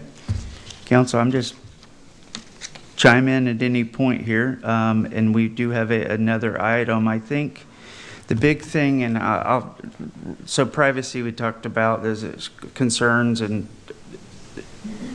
the numbers, this is, I think, a high-level estimate. The city council made a decision, well, this was brought up in the sentiment of the community of the first time the city pursued this very different approach. It was striping and metering, and I think some decisions were made administratively at that time prior to our city manager, prior to the council being able to make it, and basically we had a bunch of equipment that the council ultimately, due to a change as well, did not desire, and so that was a loss. It created a bad taste for good reasons, the residents. And today, but the one takeaway was, again, the math that was done at that time, and this is what we've seen was it was cost prohibitive. You know, that those indirect, unforeseen costs, and looking at it and being more conservative with it. I think if this council desires is we would want to take this and really make sure we've got a good handle on what this would cost the city of Cape Canaveral, and are there any expenses in here that we're not considering for us, I think, between now and the next workshop, to be, I think, a little bit more, take this and drill down closer and say, you know, is this a reasonable, accurate model? We could even do average, worst case, best case, and make sure we're really factoring it, because there is going to be time. The largest cost for us that's not included in here is the time from an employee, right? Yeah, From the payroll. city. That's Yes. not factored. No. Payroll. And I guess, are there other costs that we should be thinking about in addition to payroll? For the mobile pay, that pricing right there includes 5 signs, but because you have, I forget how many total beach parking nodes, like this one at the end probably has like over 10 spaces, right? You might want 2, right? Because someone might not be able to see the code or their phone pick up the QR code. So you get 5. Each additional sign is $38. If we get them for you, but you're also free to use, let's say, a local sign printer. We'll give you the graphics and the right QR code, and you can print them locally, because you'll need the additional signs, and then obviously a pole to maybe some concrete work to hold the sign in the ground. So there'll be costs associated with that. That's an excellent point. Okay, so 5 free signs come with it. if we go through, it'd be $38 a sign. It sounds like you're recommending a sign per 10 spaces, 2 for 20. And our city manager, I think, would know a little bit. And that's a good example of if we could expand on a financial model for this council and the community to see that, hey, we've crossed our T's, dotted our I's, this is everything that we can see. Mr. Mayor. If there's 200 spots, that'd be, yeah, we'll just, was that 50? Sign, yeah. 20 signs, sorry. So 15, that's not a large expense, but we don't want to miss it. Yes, Mayor Pro Tem Jackson.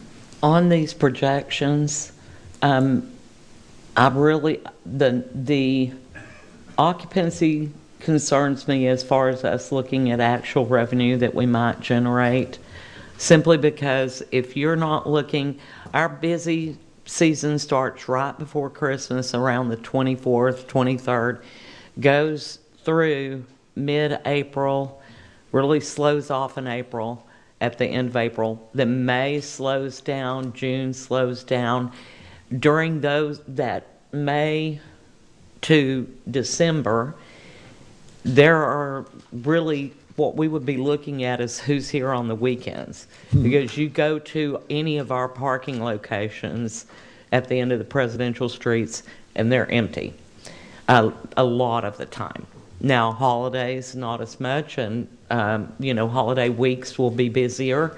But when we're looking at projected revenue, if we're not looking at that, it's like our EVs where we think we're going to make a ton of money on EV chargers during the peak period, and then everyone leaves and come to find out we didn't make what we thought.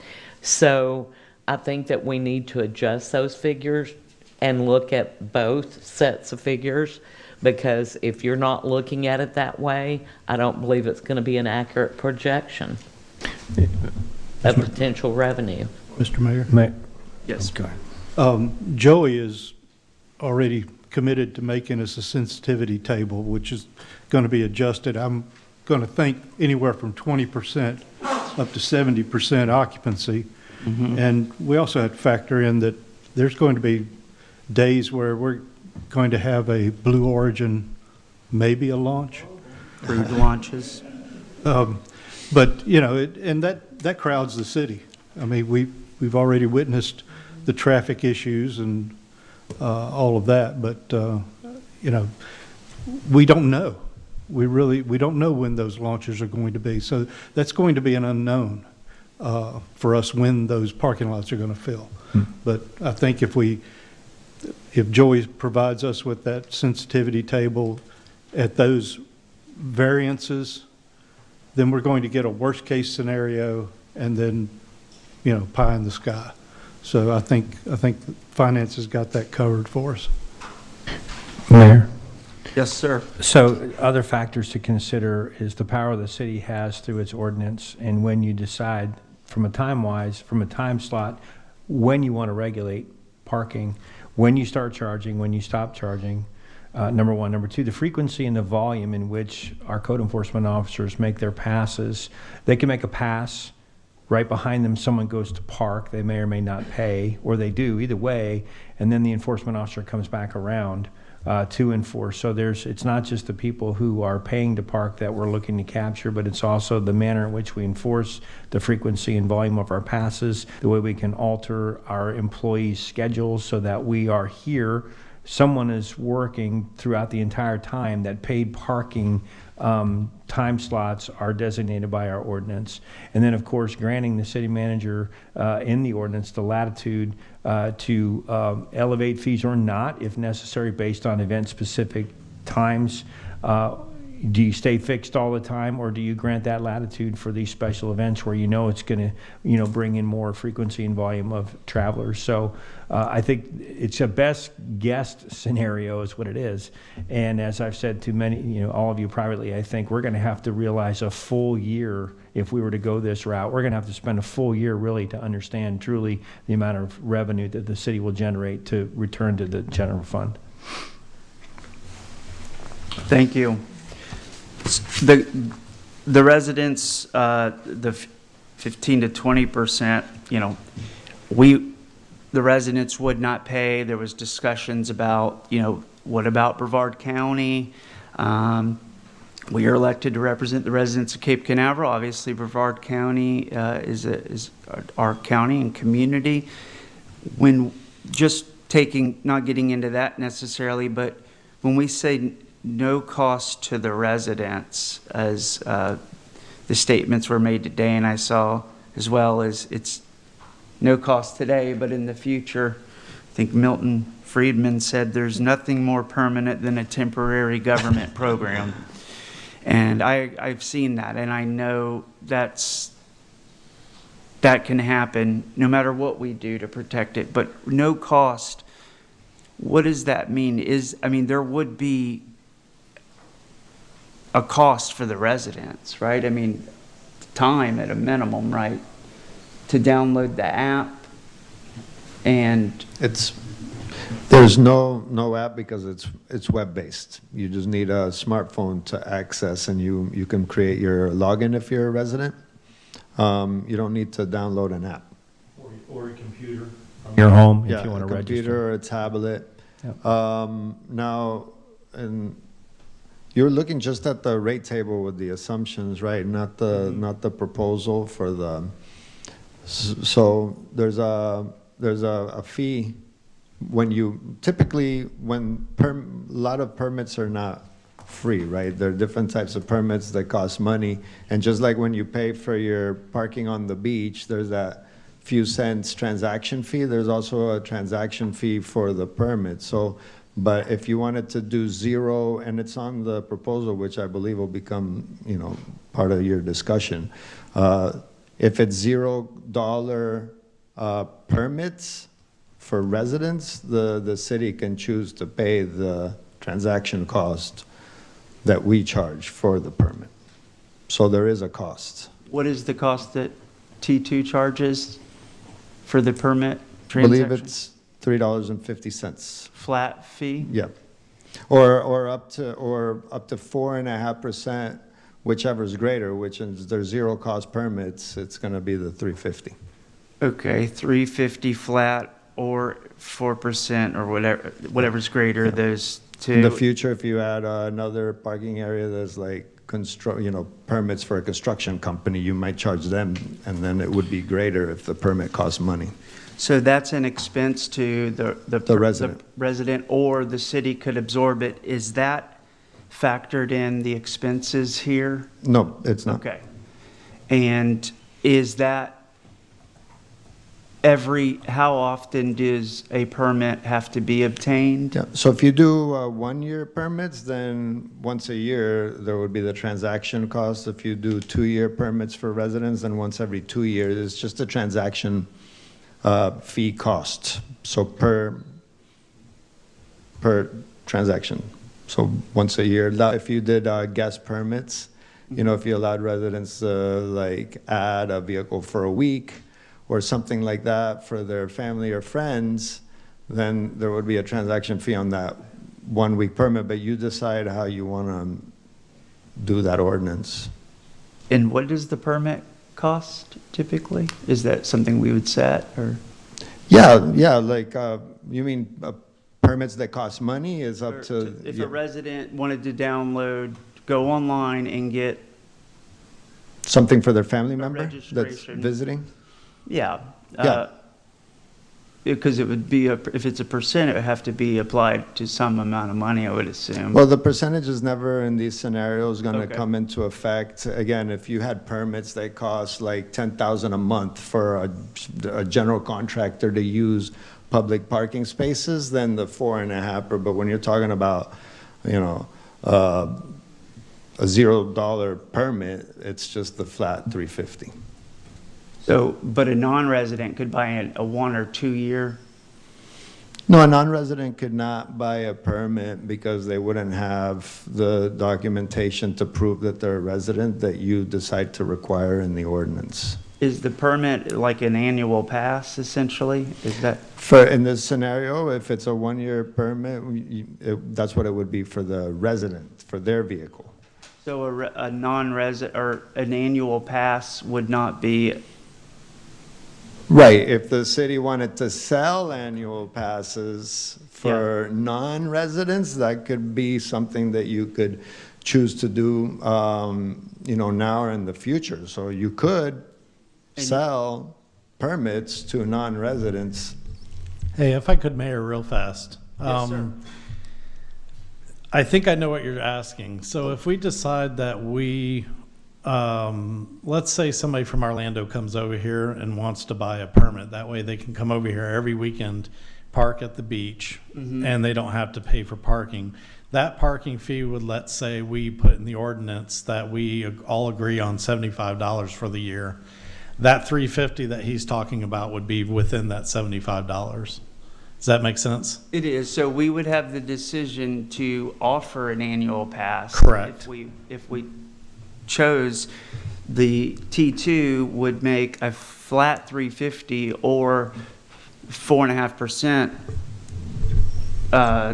That's going to be greater of the $350. So that's a good example. If we charge $75 for an annual pass, you would collect the 4.5% of that, which 5, I don't know. Yeah. Well, yeah, it's going to be close, I guess. Okay. No, that's helpful. I know that, so the residents that we would still have to pay as a city to avoid the cost on the resident, $350 times however many, 5,000, well, I mean, we have 10,000 people.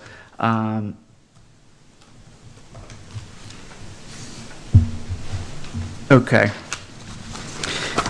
So, council, do we want to maybe take these numbers and think through? We've heard signs, we've heard payroll. I think, as Councilmember Willis said, a sensitivity analysis is being completed by our interim finance director. Thank you. I think that will be helpful.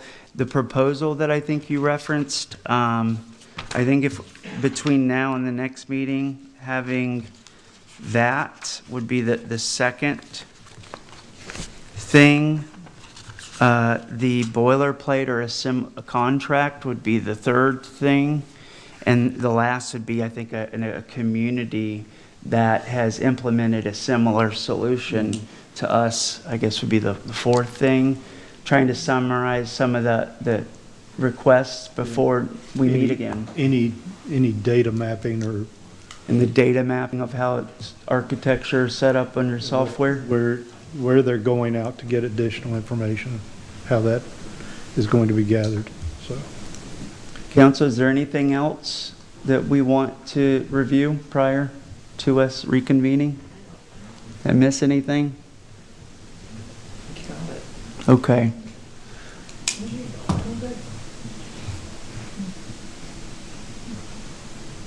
Good. Any final questions? I think, are we at a good stopping point on this particular item? Okay. And I know that I recognize the questions that some of the residents asked in here, and I think we've got those captured. And we're going to work through those. So with that, I did get a question or another card in.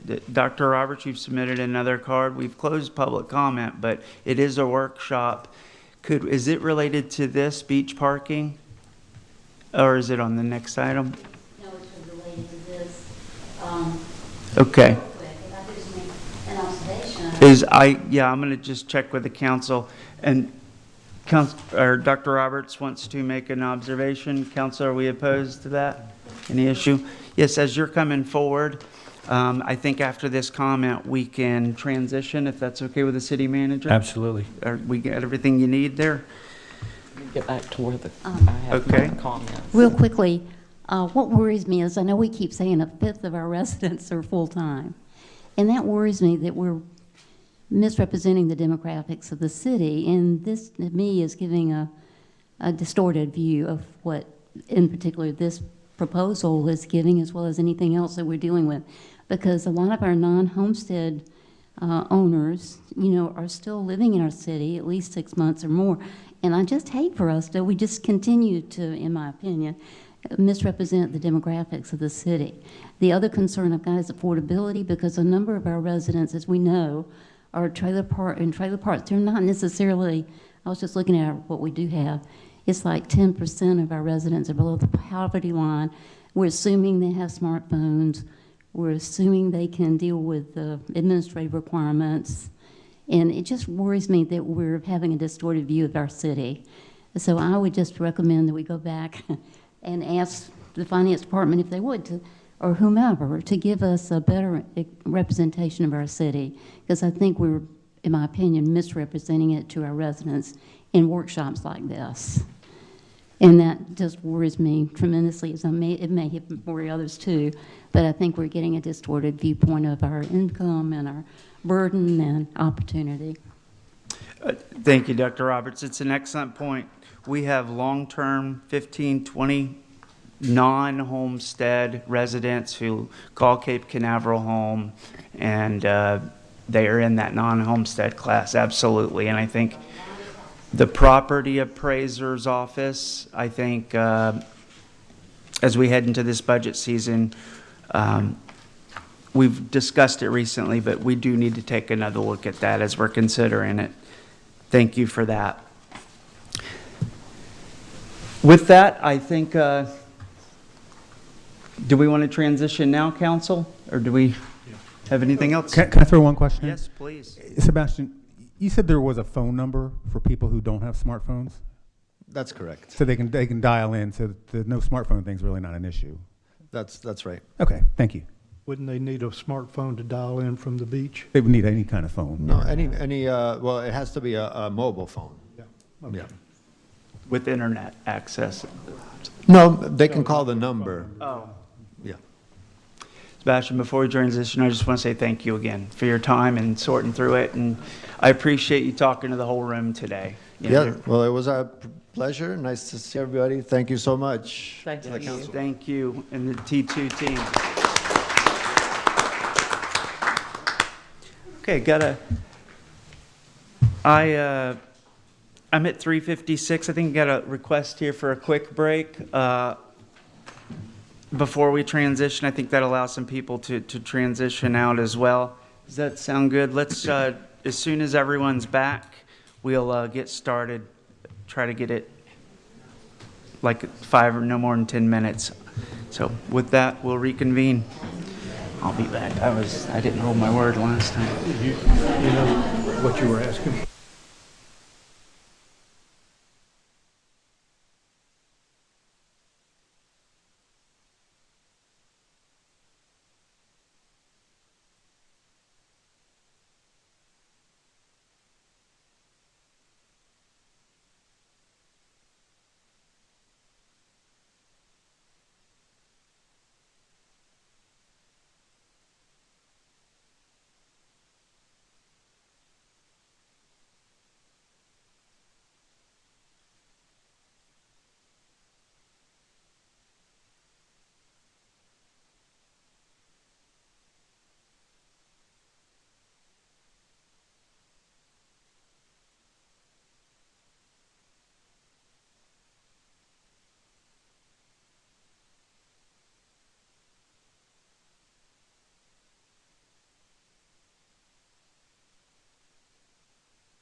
righty. We'll call the meeting back to order. It is 4:11 p.m. We are at our June 9th Cape Canaveral City Workshop. We have just finished up item number 5.1, a discussion item, Beach End Paid Parking Program. And now we are moving on to item 5.2, which is titled Parks, Recreation, and Community Affairs Department Fee Schedule. With that, I'll ask our city manager to kick us off. Thank you, Mayor. Thank you, Council, and thank you, community, for participating in this workshop on this item. So this was an issue that was brought to my attention back in September about some services that we were offering to our residents through their insurance providers, and resulting in the city council not receiving, or I'm sorry, the city of Cape Canaveral not receiving its full fee scale that it was charging, and there was money going to those providers. And so this was a subject of many conversations dating back to September. It's been before this board before. We did a joint workshop with the Culture Leisure Services Committee board and the council about 2 months ago to hash out the issues, and that board went back and they created a fee scale and did some other work, and today they want to present that information to the council for your consideration. And we have staff on hand to answer any questions and take it from here. Great, thank you. All right, so the summary that I provided, I think May 19th was the original time we were supposed to discuss this, and the meeting ran very, very late.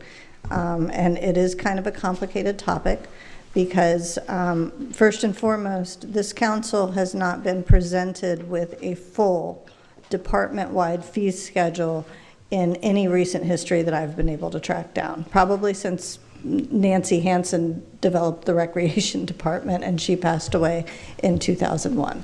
So when I took over this department in March of 2022, I had been with that department previously, so I understood some of the general workings, I understood the fee schedules and whatnot, but as I grew in my role as a director, I got more familiar with the code, and one of the things in the code says that City Council may establish a fee schedule for the use of its facilities.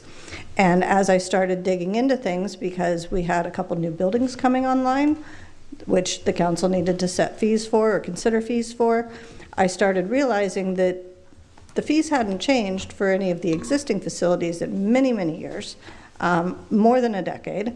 And there was also no real record of this council approving the fees that were out there.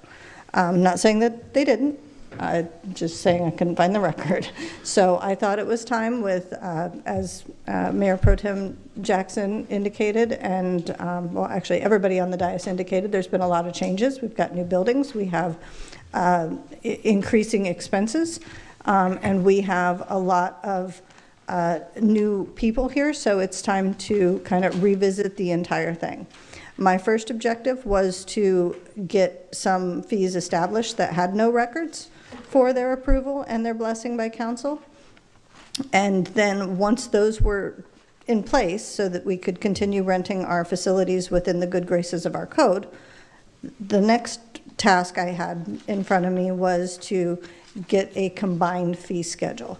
And one of the things that needed to really be addressed within that fee schedule was the structure of it. And there were several goals, and this is outlined in the fees in the summary for this item. And the first and foremost goal was to reduce the overarching tax burden for residents and subsidizing recreational activities. The city manager mentioned the third-party insurance providers. We needed to reduce the revenue gap that those had inadvertently created, you know, the law of unintended consequences, and then balance the need of the facility users and the city. And beyond that, one of the things that really stood out to me was the fact that at a lot of our facilities, there's only one group in our differentiated structure that ever paid a full flat rate, everyone else was provided a discount for one reason or another, regardless of where they lived, how old they were, where they came from, how long they stayed. Everybody seemed to get a discount, and that's not really a very good business model for long-term, and that's also not in the best interest of our residents, who are the ones that are the most frequent users of the facilities. So it took me over a year's worth of research and back and forth with our board. Our board was heavily involved in this, and I was finally able to restructure something in a way that seemed fair to me. And when I brought just the sample of what that would look like to our board, they decided they didn't want just a sample. They decided they wanted to turn that, with a couple tweaks, into a full-on proposal for your consideration. So that is what is in front of you today. So some of the other goals that came out of that were to create membership and fee categories that encourage more flexible and frequent use of city facilities, with the intent to improve community access to wellness opportunities and social opportunities. And then we were also trying to acquiesce requests from the current patrons related to combined facility use, access, and membership options. So, oh, thank you for bringing that up. So there's a lot of different changes, and I don't want to overburden you with reading all of this, because what you guys ended up with was a 4-page version. The original one I wrote was 6 pages. So thank your city clerk for the mercy on that one. But I am prepared to address any questions, go over the changes if you want me to, and what they mean in the long term. This is kind of a bold move, because it really is restructuring the way we do our daily facility use. And then it also adds some new revenue opportunities that are based on requests. I've had requests, particularly since we did the upgrades at Veterans Memorial Park, for people that would like to rent it for different activities. And I've also had requests for people that wanted to rent different areas of our facilities that were not rentable before. And I couldn't charge people because I didn't have a fee that was approved by council, and I wasn't going to violate our own code by just making that up. And there's also a couple other areas, such as the city runs its own leagues, athletic leagues for adults. And we also have a couple athletic leagues that are independent, such as USTA leagues and Space Coast Ladies Tennis League. And they're not community partners, but they do call our courts home, and they have for many years.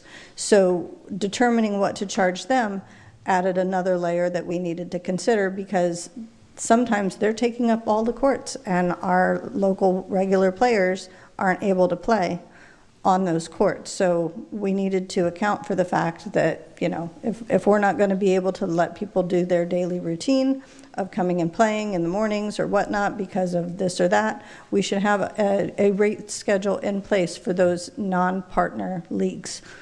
So at your direction, Mayor, I can either keep going, or you can steer my comments so that I'm not reading all of this.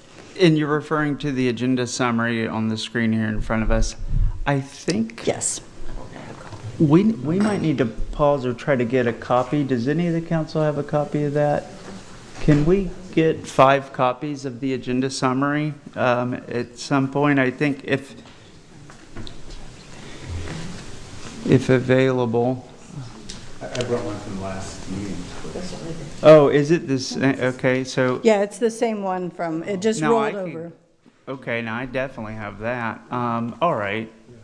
We can go make copies if you want. I mean, I think it's important. Oh. You're going to be working off that document. It's already on the printer? Make it 4. I don't need one. I have mine. Thank you so much. So that's very helpful. I think. No. Okay, I just printed it. Okay. I'm sorry. So the fee category 1, so how many categories are there? For the purpose of this, I kind of separated it into 2 different areas. Okay. The first area for that is facility use, which is the people that come in to use the workout room, people that come in to use the gymnasium, and people that come into the Nancy Hansen to utilize the courts. And then the second area is facility rentals, the people that rent our pavilions, the people that want to rent spaces at our parks, people that want to, one of the things that this city was known for quite some time, and I've heard that we had a very affluent clientele, to include our own Sheriff Ivy once upon a time. There was a racquetball tournament that took place here every year for about 30 years. And the organization that hosted that rented the entire Nancy Hansen facility at that time. So that's a consideration as well.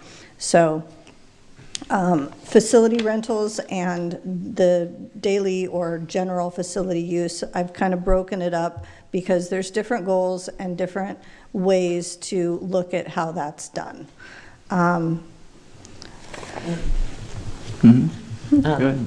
So Molly, behind the definitions, I see what you're looking at, and I understand that, but behind the definitions in attachment 2, it gives us that information about, well, that's the attachment 2 is what starts with our, gives the other meeting, but if you keep going, it's attachment 3. I'm sorry.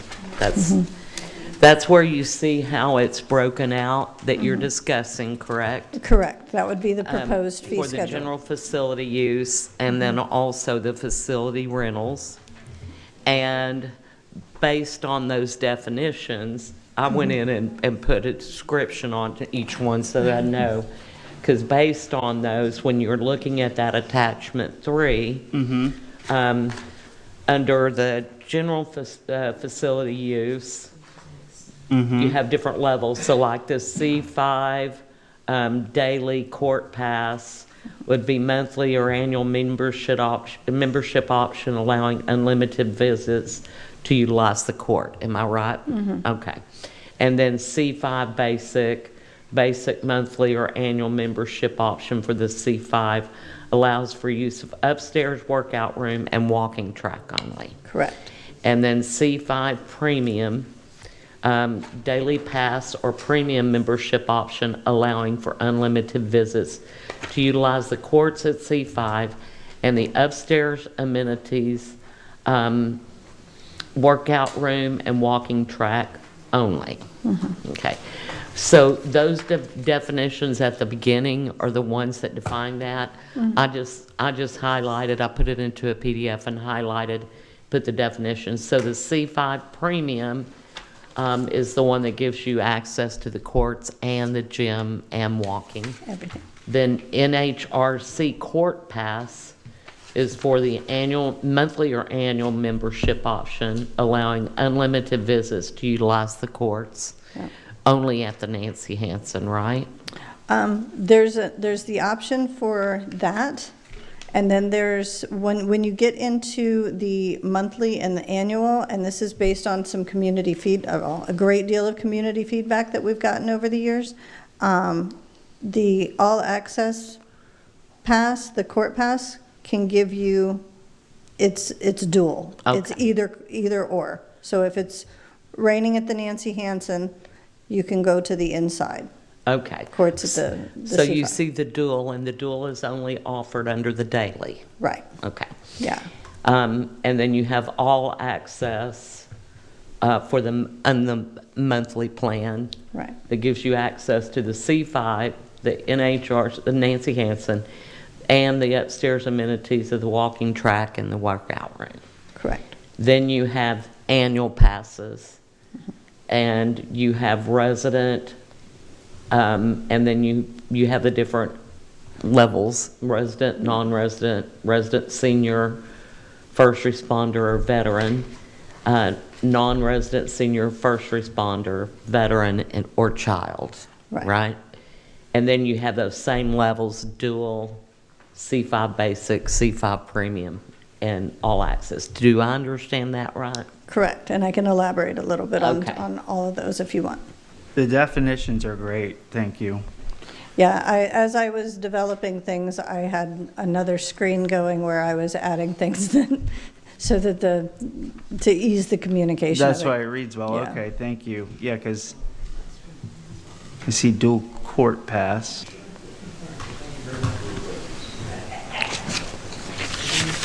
Okay.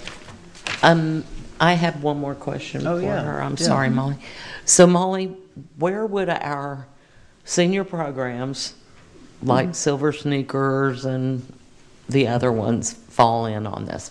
So, Fee schedule. one way that part of the purpose of separating it like this, with the basic and the premium membership packages, is so that we can continue taking those insurance compensation programs, should the council decide to, and still allow access without creating that gap.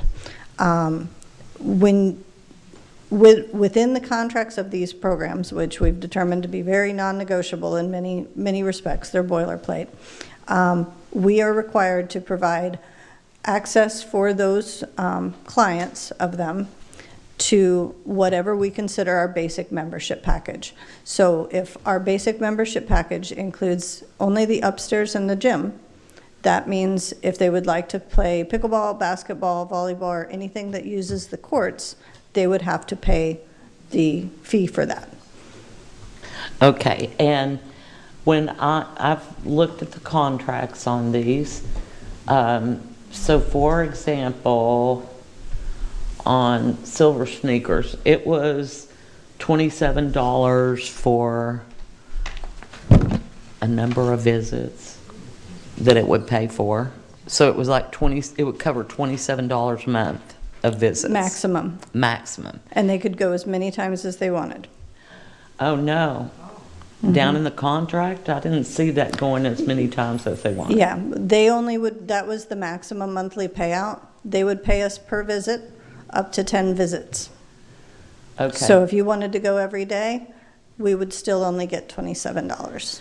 Okay, but that's not really how it's defined in this contract that I saw. And that's why I'm saying, oh no, wait a minute. Because I literally pulled this out earlier today, and maybe City Attorney, can you help me with that? Because I was reading the different contracts, and they're different. They're different. Each one's different. And I noticed this one, it pays $27, period, for the month. But I didn't see the part that says unlimited visits. Yeah. There was a definition in there. I'm just trying to find it now. And that contract is between, who are the two parties, the one you're referring to? This one was the SKM Silver Sneakers. It's let me get to the top of I it. think Silver Sneakers also goes by Tivity. Tivity is the one Okay. I'm looking at, Tivity Health Services LLC. And so it goes through the 2027. But when I was looking at terms, let's see, program utilization.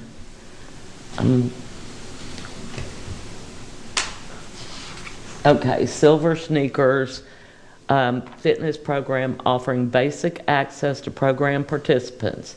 $3 per program visit, up to $27 per program participant. So $3 per visit. So if you take $27 and divide it by 3, that's how many visits we're supposed to be getting, not unlimited for the month. And so I was like, why are we saying unlimited for the month? Because they only pay us for those visits. Their members are allowed to continue to come. Who allows their members to continue to come? Because our contract. contract doesn't say that. The contract and all of the representatives I've spoken with said that we're not allowed to limit how many times. That's just the maximum number of times that they will pay. Okay, well, let's figure it out. I mean, I think no matter what, you're saying that'd be 9. So 9, are you saying, the way you read it, under 9 visits? Yeah, it says. So what happens on the 10th visit? And that's what I want to know, because where in the contract, can you point me to where it says that we have to just allow them to come any unlimited number of times? I will have to pull that up. Because I didn't see that. I'm not arguing, Molly, you may know, you may have seen it, and that may be fine, but I didn't see it when I went through. And so to me, it looked like we could limit it based on that. They pay $3 for up to $27 a month, and then after that, it seems to me it would be billable. Shouldn't that operate just like any other health insurance plan? I mean, you can go get so many tests until your deductible is met, but, and they'll pay for it, but you can't have unlimited doctor visits. Because they're only gonna pay for X amount. Yeah. Because once you go beyond that, they're gonna lose money, and they're not gonna lose money. It has another program and pricing note for Tivity that says $250 per member visit, up to $20 per member per month. But I'm not finding where it says, oh, and you just have, but here come all the conditions. But I'm not finding where it just says you have to let people just keep coming. And is that, I don't know if I've got that agreement, which is okay. Was that sent out to us, or is that something you just requested? Yes, I asked for it, and he sent it out yesterday to us all. So we have gotten a copy of this, but if you look, so there's... Where's the section you were referencing on the shall not exceed? See, it doesn't say shall not exceed, but it says this is what they pay. Programs and pricing. Silver Sneakers Fitness Program Basic Member Access, $250 per member, up to $20. And then on up it had the $3 for $27 is what they pay.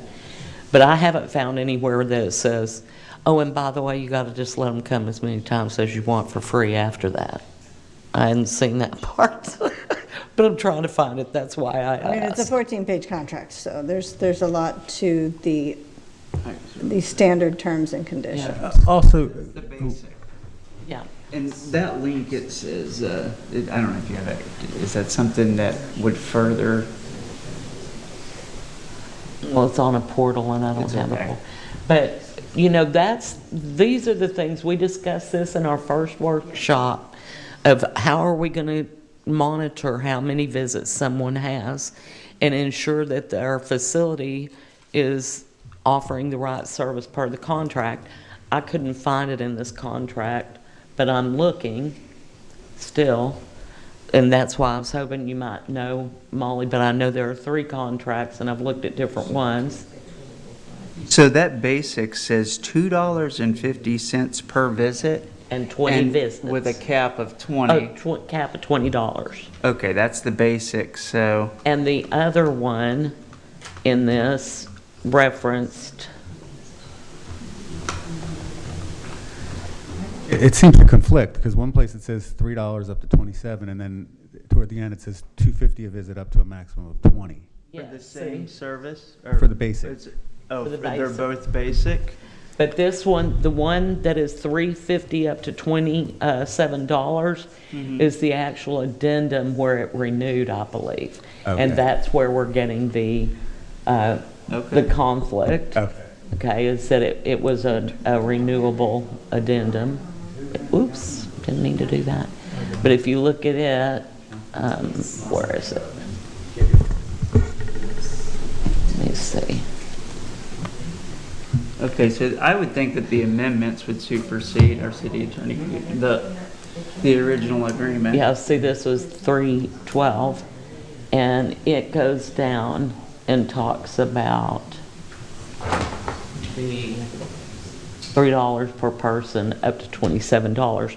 But I haven't found anywhere that says the city has to keep continuing to provide services under these contracts if they wanted to come in 30 days. I don't see that. $3 per program. Well, that's just defining how much they are willing to pay, not, Yeah. Well, and you're exactly right, Councilmember Willis. But as we talked about this before in the prior workshop, we talked about, and even it was discussed, we don't have a way, or supposedly our system will not keep up with how many times someone's been here. And I was going to try to make my way over there and look at the system, but just haven't had a chance with all of this that we've had going on. But is there a way for us to modify the systems that we use, Molly, to be able to keep up with how many? Because if we're billing people for coming and we're putting these fees in place, we have to have a way to track these fees. And that includes the senior programs. So, for Silver Sneakers, oops, I hate iPhones. On the Silver Sneakers website, because some of this stuff actually came through during my multiple phone calls with some of these places. Silver Sneakers website, Silver Sneakers program does not impose a fixed number of visits per month on members. You may attend as many classes and use the facilities as you like, as long as you are enrolled in the program and the location is participating. So enrolled in the program, maybe that's not the basic program, maybe that's like a premium, I'm just shooting from the hip. Yeah, their program is their program. We determine what's basic and premium. you're referring to Silver Sneakers program. Specifically in that case, which is the Tivity Health. Okay, and then I do see one of the conditions in there is access to the program at no charge. The facility will provide all participants access to the program at no charge to the participants. So that makes me wonder. What's the program? The program is the Silver Sneakers Basic or whatever we're offering. And if you look right here, but how can it, city attorney, how can a vendor that is, we're providing a location for their service that's discounted, dictate to us as a city that we have to provide it above and beyond what they're paying for the entire rest of the month with no charge? Is that really how this works?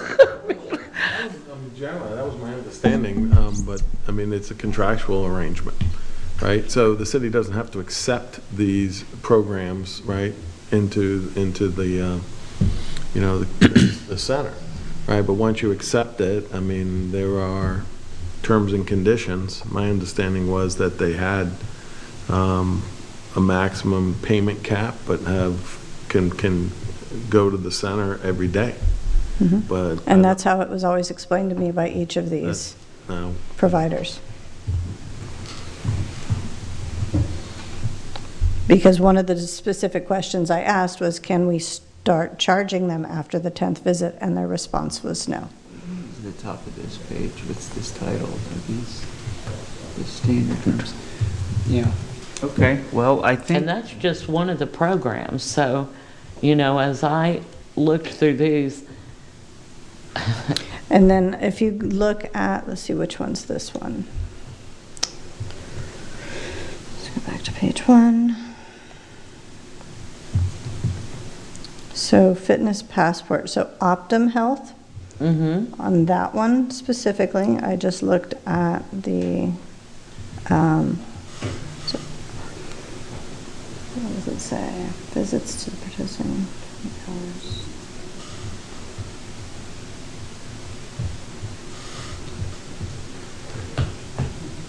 So there's individual contracts with every person, and those contracts within the same Silver Sneakers can be different? No, there's 3 different providers. One is Silver Sneakers and one calls theirs something else. Ash calls theirs something else, and then there's another one. And So it's different providers that we're just using a term of silver sneakers. Okay. But the thing that is astounding to me is that we accepted a contract that is giving them the power to dictate to us what we're willing to pay for. And the fact that these facilities have to be open to accommodate these people once they're past that amount that they will pay. And that's a low number on the payment for that. Look at the fees we're looking at putting in compared to that. And so it makes me question those, although, and I love the fee schedule and the way you broke it out, Molly. I think it was, for me, once I copied those in from the definitions, I understood exactly where you were going with that. But this was still an outstanding item from our prior workshop. Right. That, and so when I got the contract for that and started looking at it, I mean, this means that, you know, some of our residents could possibly, well, let me go back to what the residents are paying. On page 3 of the Optum contract, right at the top. Sorry, I'm not used to only one screen. Each participating facility should provide all members with unlimited visits to the participating facility and all standard network services during the hours of the operation as advertised by the participating facility. Yada, yada, yada. In connection with the participating in the Fitness Passport program, each participating facility will provide members with unlimited visits to the participating facility at the rate set forth in Appendix A. And that's Optum. Okay, and I think Optum is this one right here. Look. And there was language like that in Yeah, the that's- other provider, the Trivia, or Tivity. and it appeared to conflict, because if you take that language you read, does this one have any type of conflicting language, or is that the only thing? This one Like is a cap of let me $20 see. or $27. This one's a service agreement, and it had that, but then obligations network that gives the pricing down here.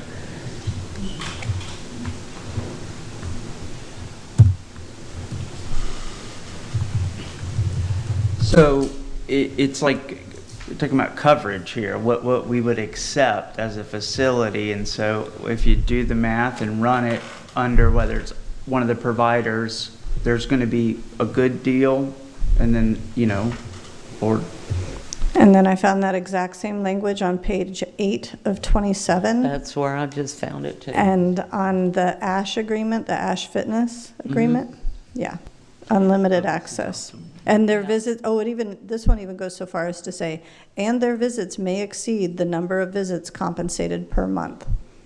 Okay, that's important. So I think, are you on the Optum one here? So to get Ash? ahead no, I think what you have here says $3.20 per facility with a maximum of $32. Okay, and then, but it has what was read, and then the ASH, is that the third provider for Silver Sneakers? Well, they're not all silver sneakers. They're just They're insurance just compensation programs. Payers, got it, Yeah. okay. And that one, let's see, I've got that one too. Silver Sneakers is just the most established one. It's been around since the 90s, and that's the one that's tied directly into Medicare. Okay. But see, they all have it written in that we just have to. Yeah, I don't understand why they would have these limits with a cap or a deductible and then have language that says, well, disregard that. It's the same as any other insurance. It's so that we pay for stuff they don't have to pay. Because all it's doing is limiting what they will reimburse us while telling us we have to let them do however many visits they want. So it makes the taxpayers responsible for the equipment, equipment we're maintaining all that anyway. But you look at a weight room, if I'm coming every every day working out, that's a lot of work, wear and tear on equipment. So for walking, it's not a big thing, but for weight room, it might be, over time. The weight equipment is expensive to maintain. Exactly. So it puts the taxpayers on the hook for maintenance costs to the facility because they have limited the amount that they will reimburse. Which is why I hate to say the word loophole, but that's what it is to adjust what the definition of our basic membership is. Because all we're obligated via these contracts, should council decide to maintain one or all of them, is to provide access to the basic membership. So as you look at the basic membership option on your, on the... Attachment 3? Yeah. So is this how we would transition over if we, tell me how that lines up with the health programs. At this juncture, you could adopt this structure as presented, and you won't be, I think I went into greater detail in my notes. Give me 1 second to get back to that page. I am very spoiled by multiple screens. And let me ask you this, if you don't mind, while you're getting there, Ms. Molly. On a non-resident daily visit, okay? Let's say I was one of the 3 programs that we're contracted with. Mm-hmm. And I come in and I use the C5 basic on the gym part, okay? That's the only thing you have access, under this, that's the only thing that you would have access to is the weight room upstairs. But if I'm on the program for Silver Sneakers, let's say, and I come and use it, how is it going to factor in with this? If you wanted to play pickleball, you would have to pay. If you wanted to use anything in the gymnasium, you would have to pay. Okay, what if I had the premium package, the C5 premium, and I'm a daily person, non-resident, and I come in to the C5 and I'm going to use the gym and the court, and I do it for 10 days. What happens on day 11? Oh, if you're using Silver Sneakers and you want all access to the What answer does is no. Silver Sneakers give them access to? Is that what you're asking? Well, I'm trying to determine how these are layered together if I'm in Silver Sneakers, because I understand how you've broken these out, but we don't have them broken out and defined separately. So they would fall in under the fee schedule packages that you put together, if I'm understanding this correctly. Well, they would only, if you came in as a non-resident and you wanted to use both areas of the facility, you're more than welcome to go upstairs and utilize the walking track and the weight room. But if you want to go play pickleball, volleyball, or basketball and do something in the gym, you will have to pay a fee for that. And that's where as you see at the very top left-hand corner, it says C5 Court Pass. You could go up and work out in the gym, but if you wanted to go and play pickleball or anything like that, you have to pay that $3 fee for the Court Pass. Okay, so for our programs that are health service based, and I'm sorry, Molly, I'm not trying to drive you crazy. It's very layered and complicated. I want to make sure I understand this. If I'm part of one of those healthcare things that are Silver Sneakers or one of those, what does my Silver Sneaker stuff give me access to? Under this fee structure, it would only give you access to the weight room upstairs and the walking track. That's the answer I was trying to get to. What were they? The walking track? So Silver Sneakers would give them, or the health, other providers would give them the walking track or the weight room upstairs. But if I want to go play pickleball, I'm going to have a court fee. But if we were using the C5 Court Pass, basically Silver Sneakers will not give you everything the C5 Court Pass Correct. would have, nor would it give you, what about C5 Basic Gym?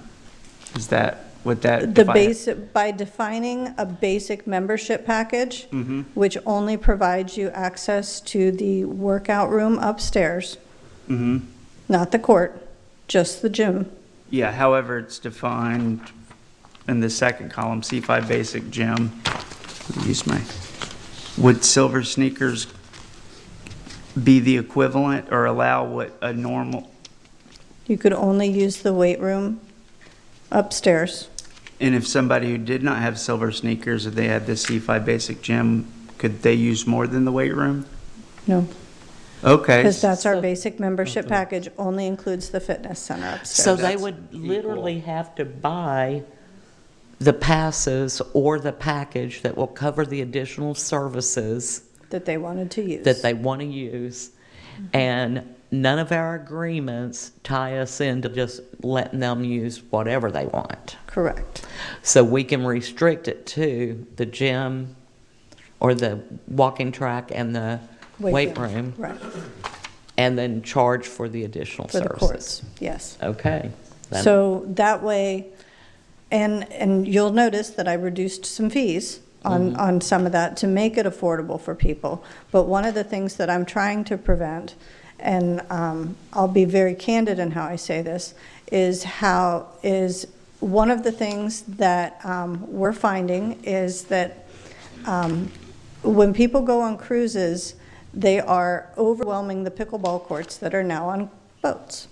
And so we will have people that will come right off the boat and come with their Silver Sneakers, which will allow them to come play pickleball, come use the facility completely for free because we are not able to restrict that. And then they hop on the boat and they never come back.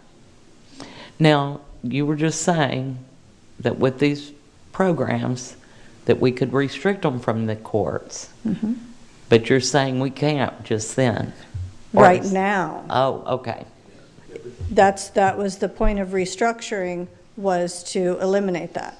And the other part of this restructuring is that discounts for seniors, first responders, and veterans, and obviously those people wouldn't be able to get a resident discount.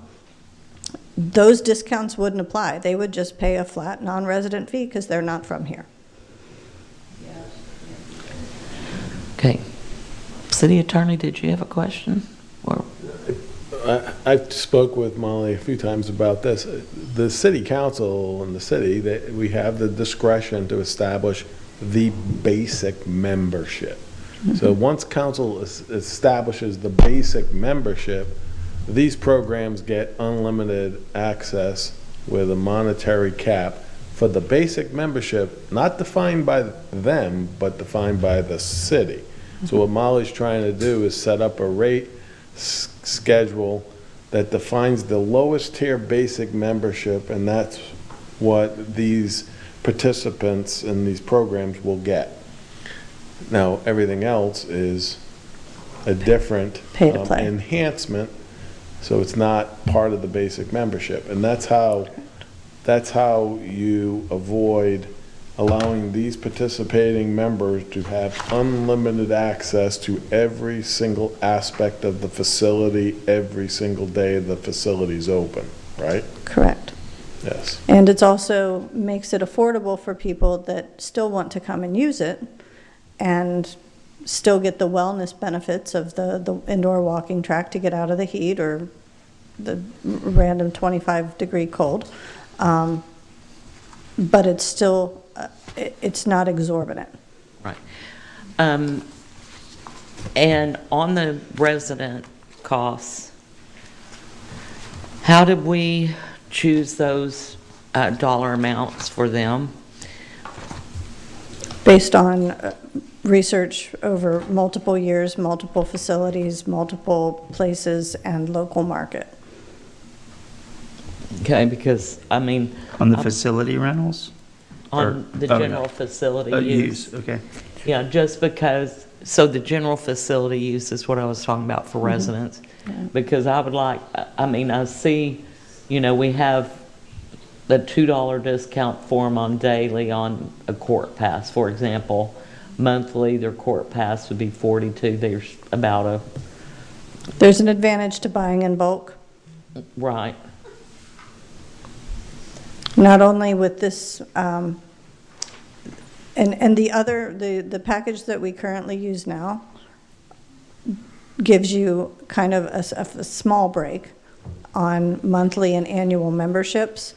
But as it stands now, literally every single person that walks through that door gets a discount with the exception of the non-resident adults. And that's not really working for us. Right. And then my last question, I actually understand where you went with this, so, but I have these questions. I'm sorry I'm dropping you nuts. Oh, you're okay. So how do we compare on pricing for the services? We've got apples to oranges, okay? On current fees and day pass users, the revenue, proposed fees, the estimated revenue, the differences. And is in the apples to oranges, what are we comparing? Are we comparing years? With the apples to oranges, because we're changing the total structure of what we're looking at, it's hard to give you an apples to apples because we're changing the whole structure of what we're looking at. Okay. And do we have things that we could draw upon to make comparisons? For example, a gym that has a walking track or other pickleball courts to see if we're lined up with, competitively. They are all over the board between private and public. Okay. They are all over the board. Okay. That was And there's actually another municipality that was brought to my attention by Marcy, who is our facility manager for the Nancy Hansen, and that is, I believe, in West Melbourne or Melbourne Beach, one of the two, the Ugali Civic Center. They were so low, I'm not sure how they're keeping their lights on. Got it. Okay. All right. That's the end of my questions for now. And I also have Joey here to assist because I'm not a numbers person, I'm a research person. So Joey had to assist with tabulating for me. Because it wasn't, I can compare apples to apples all day, but when I start restructuring things, because you're getting different amenities for what, compared to what we have now.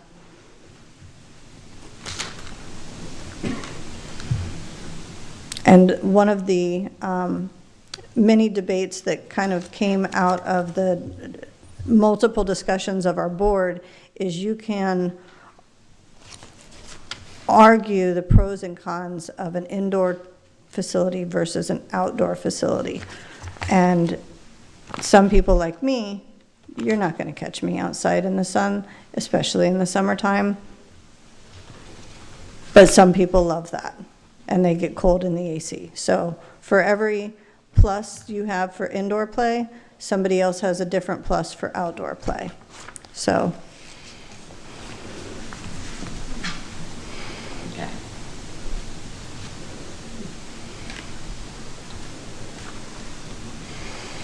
It's quite a matrix.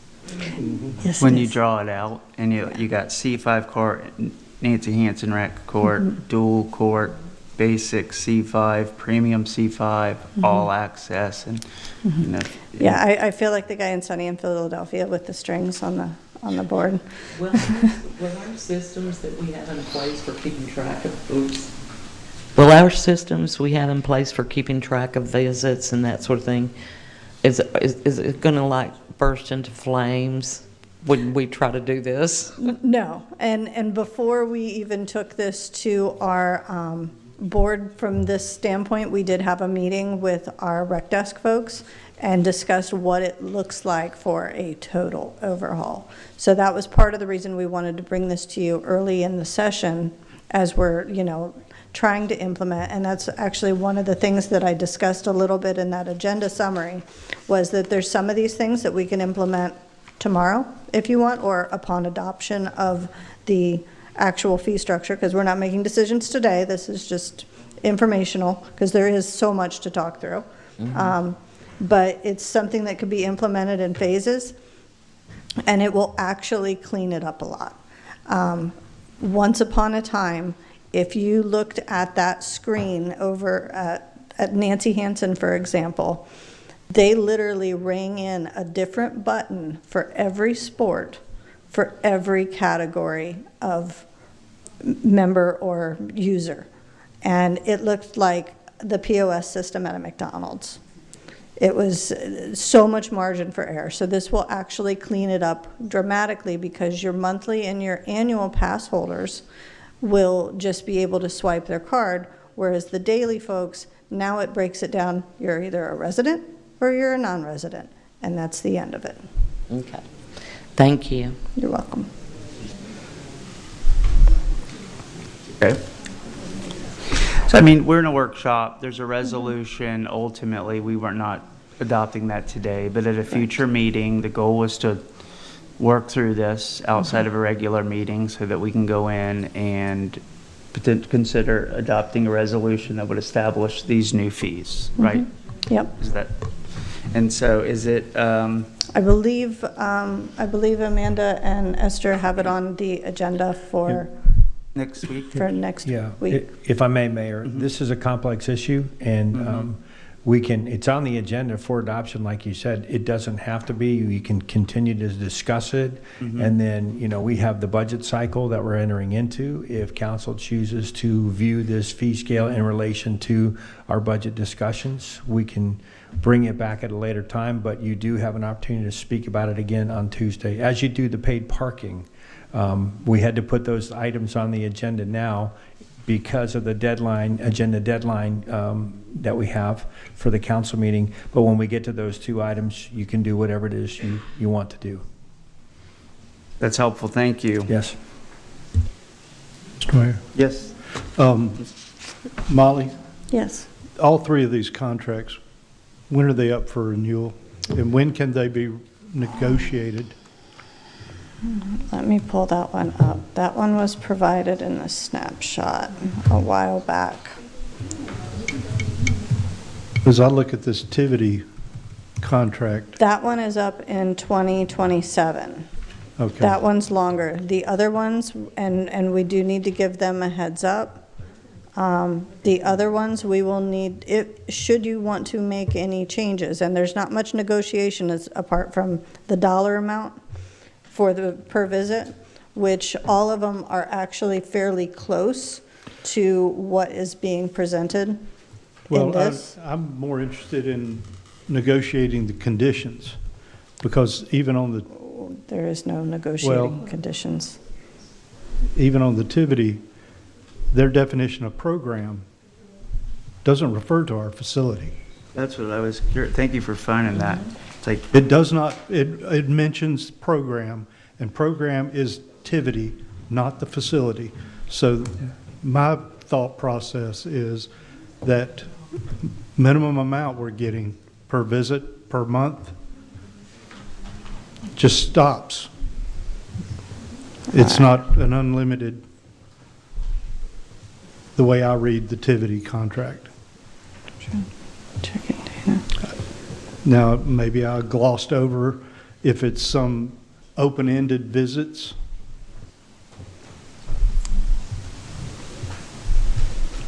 Sorry, I'm well, I looking think for your that. intent, I mean, we're not attorneys, but the intent would be the limit that says after not 8 visits is doing the math, or 9, whatever that is those are the conditions we will honor. And then the other statement is not applicable if that interpretation is correct. Yeah. I think that's a good question, and it is, I think, is it our intent as a council to allow unlimited visits? And I don't think it is. Well, based on the Tivity contract, it doesn't sound like that is a requirement of the contract. And I think the city attorney can affirm. I can't imagine that why would there be conflicting? And yeah, the definition of program, I think, answers the question. Yes, Councilmember Shorey. I'm pretty sure they advertise to their members that they get the unlimited visits. I don't know that, I guess I think our options with them would be either we don't take the program or we give them the unlimited thing. Is where the way I used to have that from my health insurance a few years ago from Tivity. They have one for people under 65, and I paid like $30 a month, and you could go a bunch of different places. I don't know what they got paid, but it was unlimited. You go as many times as you wanted. And I guess my other question is, can we split this into two different things? We have the new fee schedule, which we may want to make part of the budget process, but I think our biggest opportunity for more revenue is to tell the Silver Sneakers and the other programs that they only get access to the gym and the walking track. If they want to play pickleball, then they pony up the $3. That, I think I'd like to see that happen as soon as possible and see how much we can generate from that. That's already that way. Because they get the basic.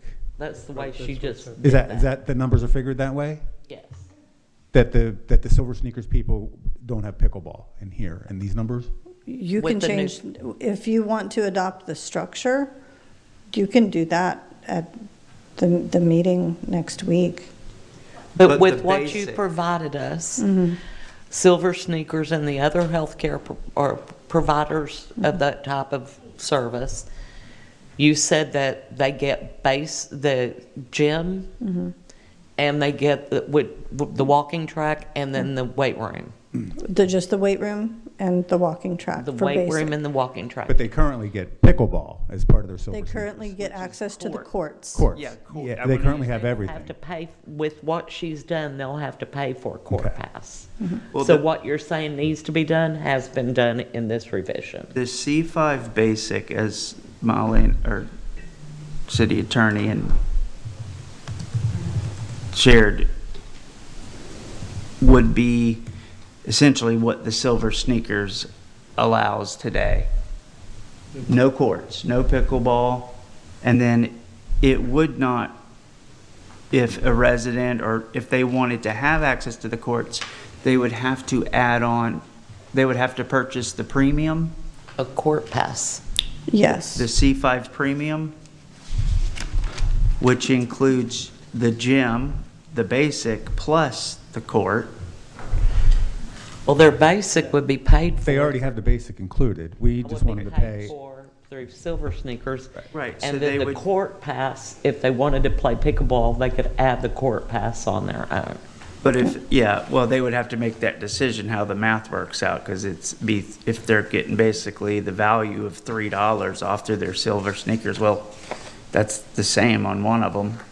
And then they would basically pay another $3. I'm just working on the daily here. Okay, well, Yeah.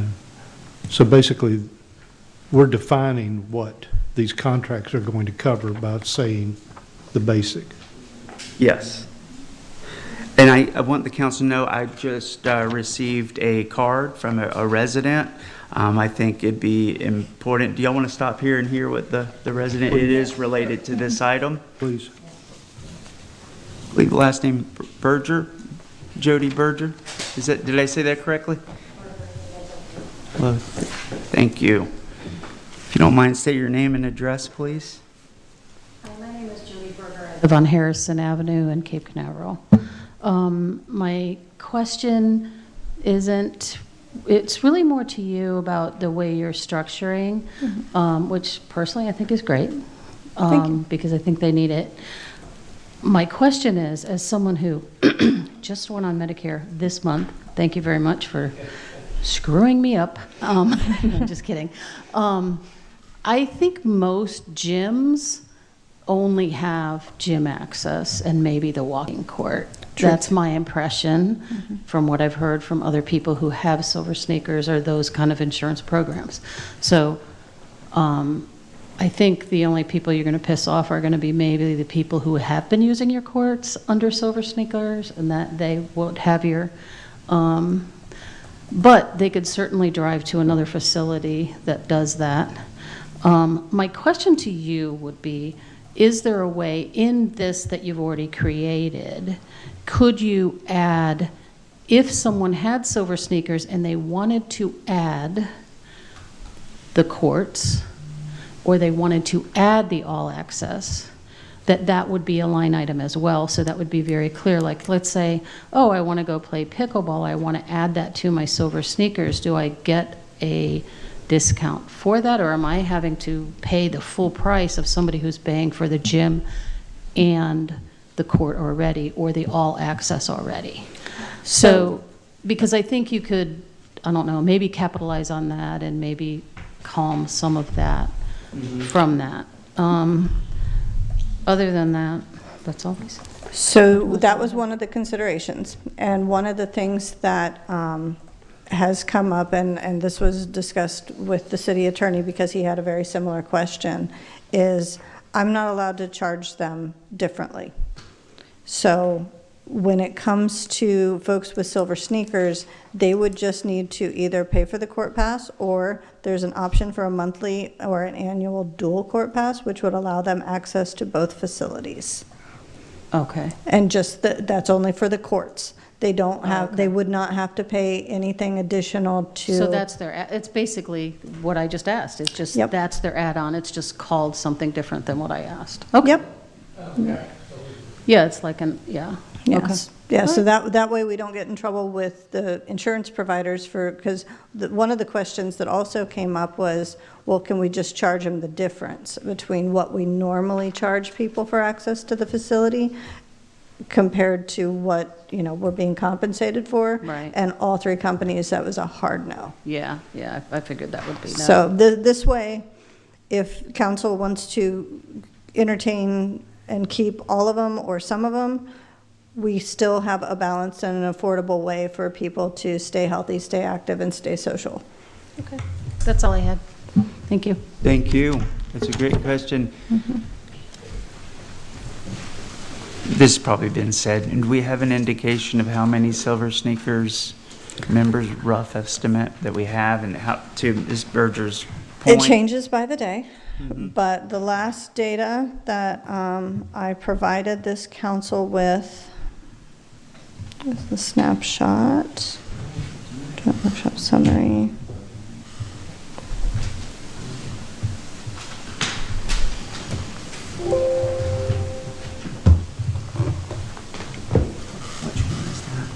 Right here, this is the activity. On program, did you see under the definitions? We have approximately 200, let me just pull it up for Rectus and give you today's data.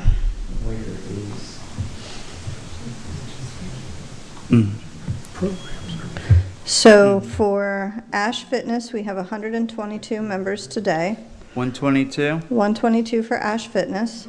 Okay. Oh. For Silver Sneakers, we are up to 299. And for AHS, which is also called Optum, sorry, wait, AHS is Ash Fitness. I don't know why they all have to have different names. Renew Active, which is the Optum, has 175. And I did provide numbers in terms of percentages of how many of those are residents versus non-residents. Obviously, that does not account for the folks coming into town that are using it as a day pass feature.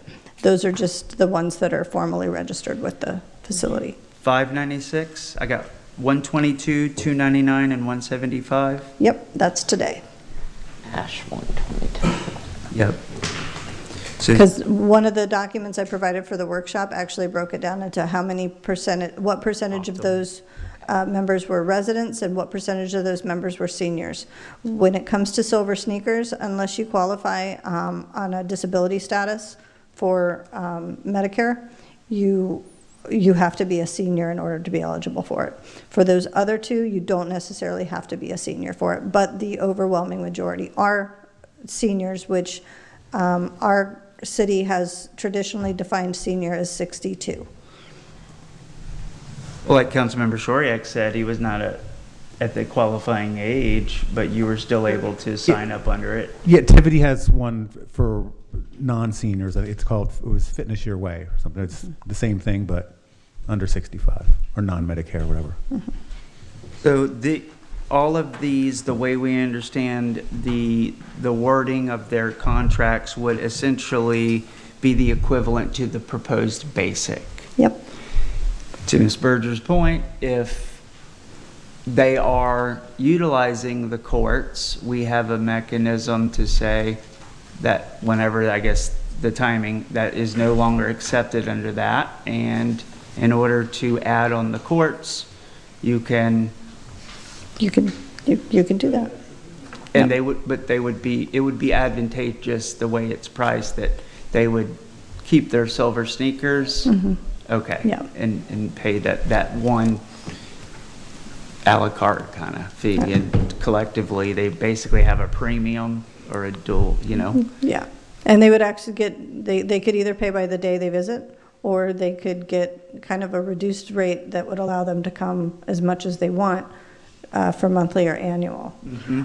Sure. And then to Mr. Shoryak's point, one of the things, and this date is contingent on this passing relatively soon, changes that can be made by or before August 1st if adopted.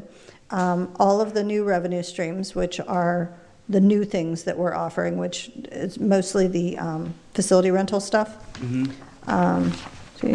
Updated fee schedules for general facility use, updated fee schedules for facility rentals, and then we would need to notify our third-party insurance programs of the changes to our definition of the basic membership package.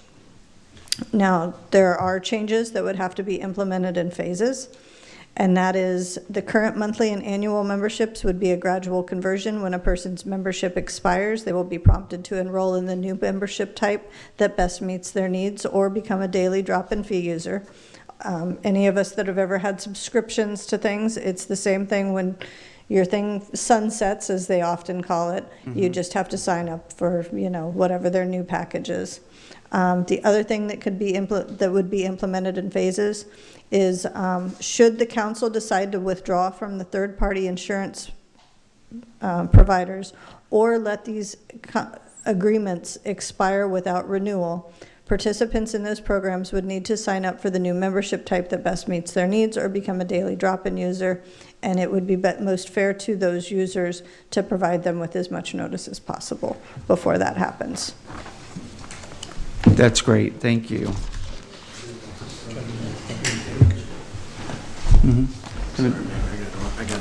Okay. Thank you. Yes, sir. We're good. We're not taking any action. Do we have another comment card in here? Okay. Council, we have another card.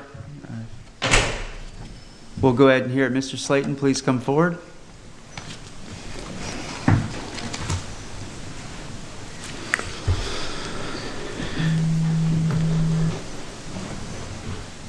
State your name and address, please, Mr. Slayton. My name is Stephen Slayton. I live at 555 Fillmore Avenue, obviously Cape Canaveral.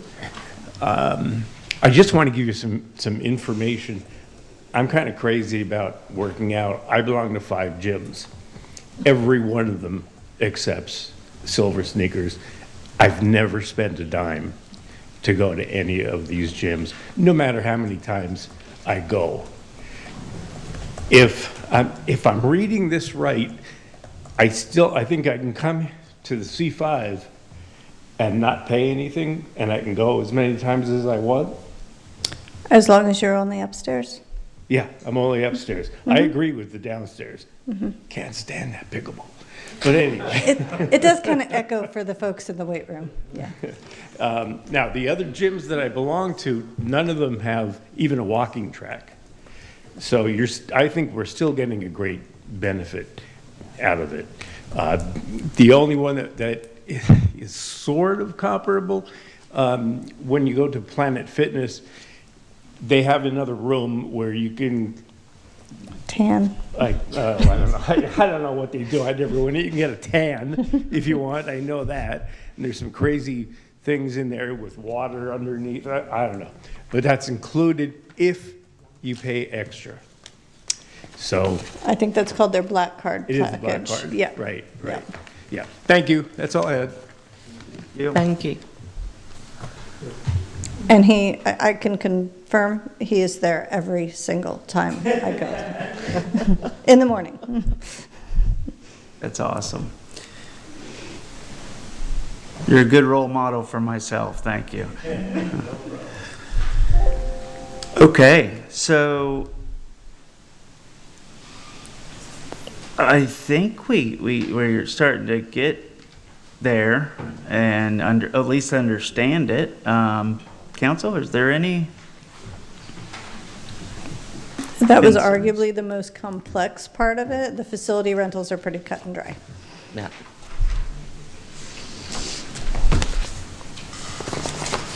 On the facility rentals. Yes, sir. The cleaning fee, 50% of what? 50% of their total cost. The total cost. In the mind of both myself and a lot of our board members, when it comes to some of the lower cost rentals, like the ones that are like $25 for an hour or so, I wouldn't want to charge somebody a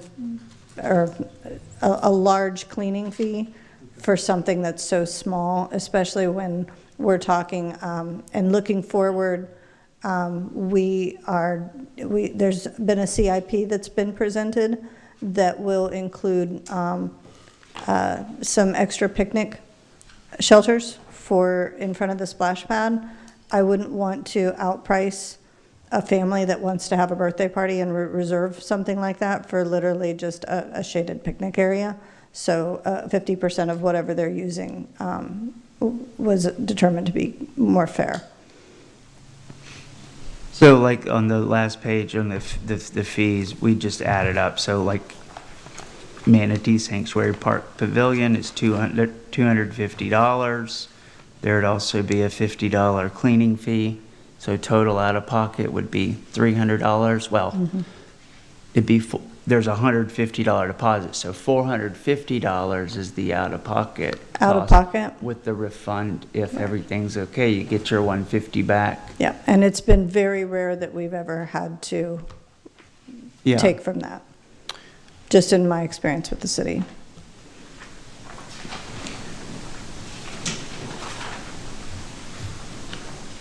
Okay, and council, so we've got the general facility use table, which we spent the most time. But I'm assuming there are increases on all of the facility rentals? The addition of the cleaning fee. The cleaning fee is, okay. And that came about not only as as part of feedback from our board, but also industry standard. I just started looking at other places and it was like, okay, our prices are fairly in line, but these guys are adding cleaning fees just to delineate the fact that it does cost time to reset.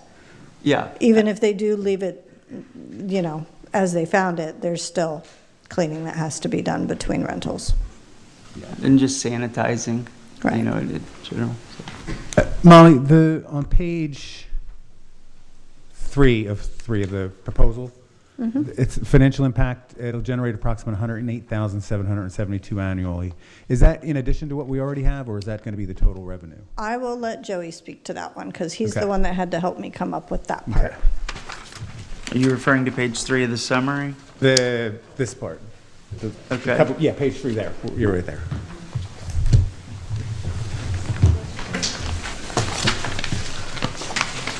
That part is the total revenue. So that is not the additional revenue. That is just the total revenue.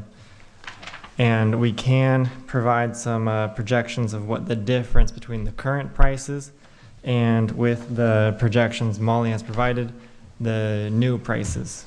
I guess my question is, on the schedule that we got at the last joint meeting that we had, it showed revenue for C5 of $120,000 and $46,000 for Nancy Hansen, so that's $166,000, and we're only going to get $108,000 now, so we're losing It's not that we're losing, we are going with conservative numbers, which previous administrations did not go with conservative numbers. So we actually have the potential, especially since we're reducing some of the impacts on the individuals that are using this, that number will be much higher. It just looks to me like we're losing, what is this, 50 grand in revenue. But it's off, you're saying from the actuals. From the actuals, from the actual for FY '25, that's not, yeah. Yeah, so I think, I show Unless 120, we're- 140 for C5, mm-hmm, and then 46,150 for Nancy Hansen, 60%, but 166,290, and then our new revenue is going to be 108,772, 57,518. We're down.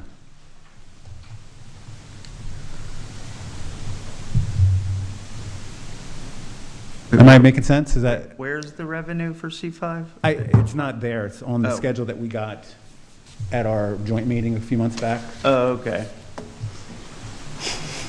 So do you know what the difference between that revenue schedule and these revenue schedules would be? Right.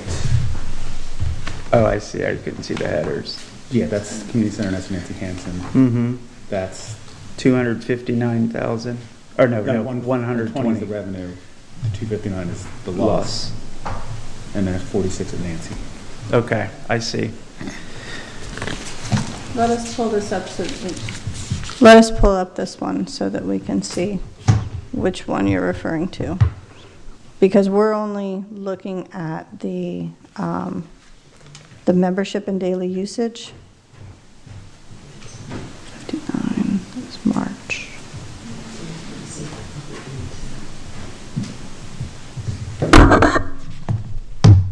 This was that schedule that was handed out at the workshop a few months ago. That includes programs and everything else.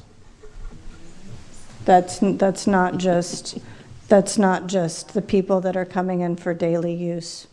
That includes programs and everything else. Okay, so what else is in, this is not just memberships? I guess these are not those items? Are we apples to apples or apples to? We are not apples to apples, because this includes like summer camp registrations and other things that are generated by that facility, more than just people walking in and using the gym or playing Can we pickleball. get an equivalent of what that would be?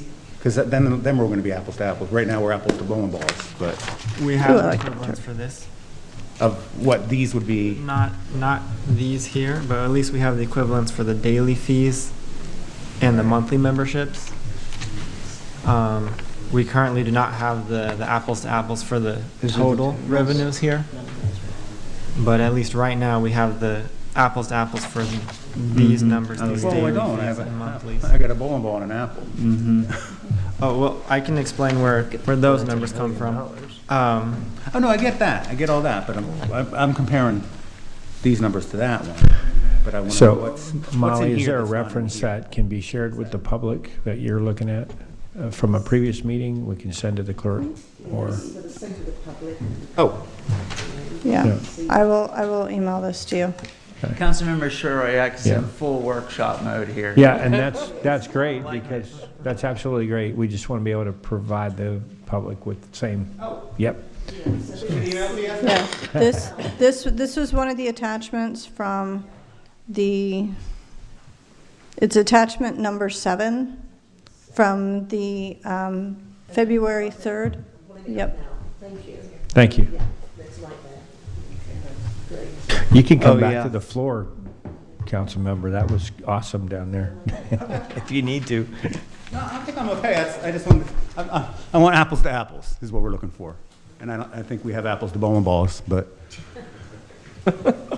with the two number, I just want to know what's in the 160-something that we had in actuals, how much of that are the program things that aren't included in our revised fee schedule? So that one, I can break down the program fees.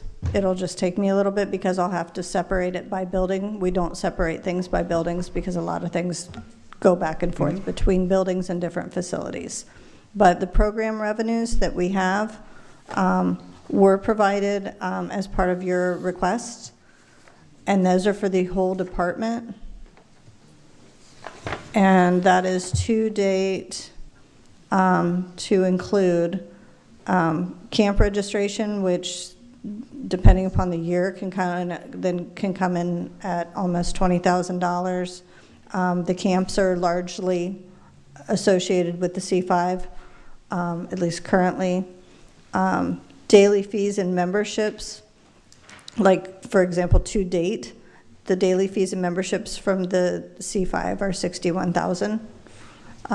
The Nancy Hansen daily fees and memberships to date are $24,000. And if you look at one of the other documents that Joey was able to assemble for me, let's see, recreation, daily fees and memberships that was 2024. Yeah, we would have to provide that data for you for 2025, because those include everything that building generates, not just the people walking through the door to utilize the facilities, to include retail sales.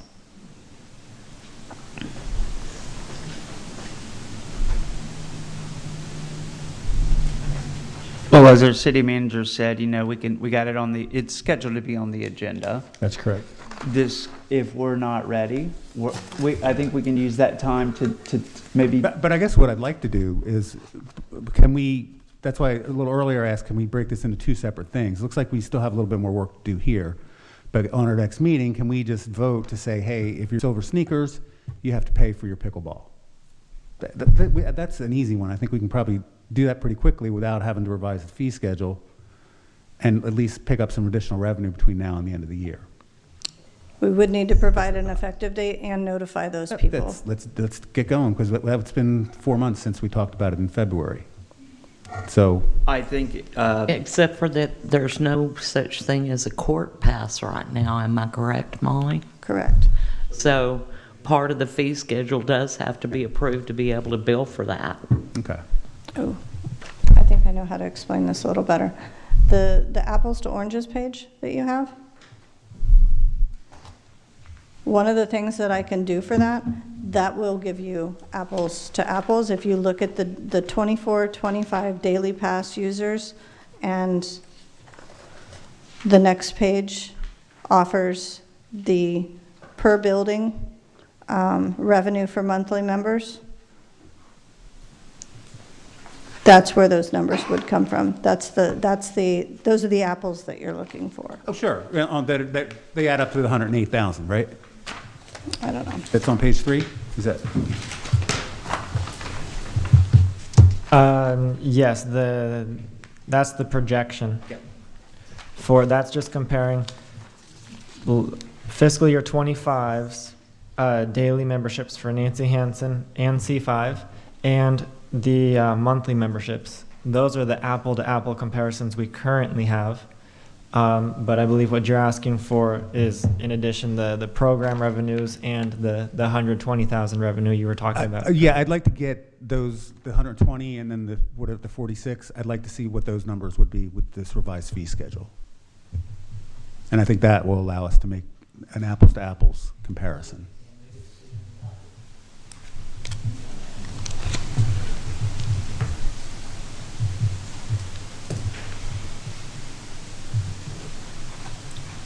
So just in daily use for fiscal year 24-25, using the numbers from the third category, so that's just, those are actuals that were from last fiscal year, that total was $94,415. I'm sorry, can you repeat that?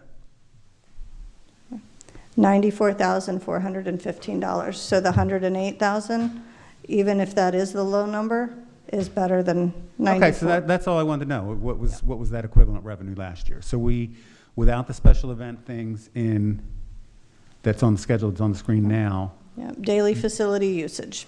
Okay. And that's for C5, or is that Nancy Hansen as well? I guess, is there special event stuff in Nancy Hansen too? In her Well, numbers? Nancy Hansen runs the Friday Fest. Okay. And it also has its own leagues. Esther, can you scroll to the totals at the bottom? Whoop. Okay. So the 120, 140, the equivalent, it would be 94,415. Or, For Nancy Hansen and C5 daily use, okay. to include monthly and memberships. Your regular general usage of that facility.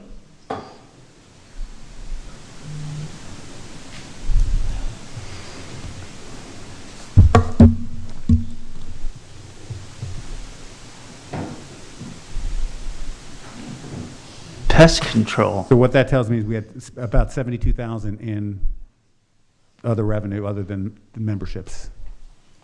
Roughly, I'd have to verify that Okay. and work with Joey on that. Okay. To separate it by building. Okay. Thank you.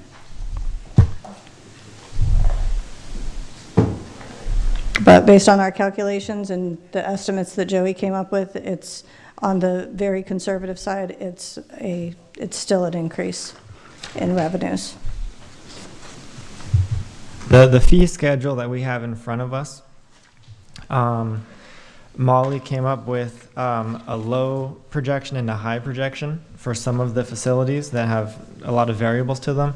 And our final projections, that the third page number you're talking about, the 108,000, that number is taking in between the low projection and the high projection, we went with 60%. So instead of right in the middle at 50%, we went 10% slightly higher, since we think the seniors who are going to play pickleball, that demand's going to be a little more inelastic. So we think it'll be higher than just half in the middle. So that's where that 108,000 financial impact number came from. And that 108,000 compared to the fiscal year 25, the previous number we have, is including the additional rental revenues at the bottom of the fee schedule we're looking at, is going to be about $13,500 more dollars per year. So that's the apples to apples, just daily fees and monthly memberships and additional rental revenues. Is that comparison? An additional Okay, yep, 13,000. that's what I was looking for. Thank you. So our ability to understand and get comfortable with the numbers, which we're doing, we're working towards that, I think is ultimately going to give us the confidence to say, let's go, then allow city staff plenty of time and notice to notify the folks about whatever decision is made. And update our software. And internally do the software updates and probably 3 or 4 other unknowns we're not thinking of, like all things and surprises, and probably some accounting changes potentially, whatever that is. And then just the community, the citizen responses and managing that when we make changes. It's one reading though, right, on the resolution. I know our city attorney's not here, but because it's Parks and Rec, it's not a Resolution. utility fee. We don't have to do an ordinance. Correct. So one reading resolution. All right, so I think the benefits of trying to get it done next week is obvious. And then we're done though. I mean, as far as council decisions, right? I mean, the administration of it, and we'd be able to hopefully realize and see those reflected in the budget and positive impact. The last thing, in the spirit of rentals and revenue and bowling balls and apples or whatever, not to throw another one in here, but actually city attorney, and we've all seen this, is have we looked into advertising? I see that, like, you see partnerships with big organizations, Orlando Health, I think it was City of Winter Springs, put something on the center of their basketball court, and, you know, just, we got real estate, we got little leagues, and so I would say, let's get this put behind us. And if there are, locals that have approached you or worked for, if willing, is that a fee schedule that we could maybe add on in the future to say, here's what our advertising. We can sell the naming rights. You- They can you- put the sign on the building. You will be. Oh, yeah, we'll sell all that building side for enough. You will know, be to very fund- happy to know that week before last, Anthony's office has sent us the draft sponsorship policy. Awesome. Because we needed a policy before we could start, doing things like that. Because we have to be careful of who we're, not all partnerships make sense. Sure. In the long term, and I don't need to provide examples, but there's a lot of examples out there in the news where people partnered with people that they probably shouldn't have for the purpose of their sponsorships. So with that sponsorship policy, I have requested a meeting with the city manager and our community and economic development director, because obviously she is, tied into our business community. And we'll be working on getting different sponsorships, and what I requested from the city attorney was 3 different forms, which we would be able to tier our different levels of opportunities for these businesses, or even individuals, if that's, foundations, trusts, whatever, to sponsor events, projects, and programs. So we would be able to start generating revenue that'll help offset costs to either reduce our overall when it comes to maintaining our facilities, or reduce the costs that participants in programs would need to pay to take advantage of those.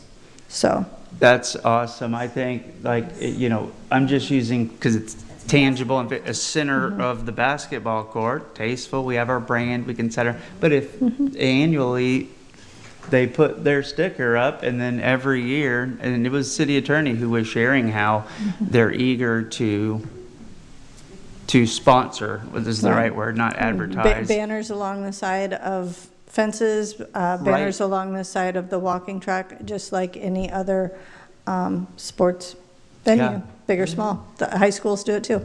The local vet for all the dog bag stations, Yes. If you'd like to adopt a dog bag station, please let me know. Because that is now a line item in our budget. To sell the naming rights, it'll be the SpaceX Arena or something. We collect a fee. It's passive income. Yeah.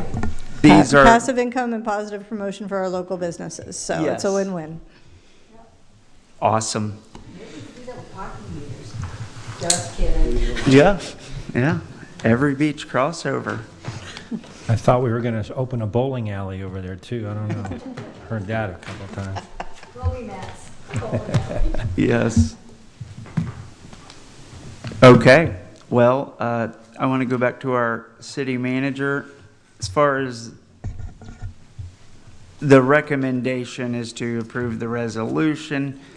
I think at a future meeting, this workshop is a step to get us closer. Is there anything else that you think we might have missed or need to know at this point? No, I think you engaged the item well, and you have another opportunity to do that at the next council meeting, and we'll continue to put this in front of you until you come to some resolution. Yeah, I think we want to keep it on for sure now. I mean, it's on, the agenda's published, but I look forward to taking up. Thank you very much for all hard work, and God, it's a lot. It's a lot. It is. I mean, the legal, the financial, the operational side, it's full. And we're very hands-on. eager to get the Cape Center on the fee schedule so we can start collecting. Yes.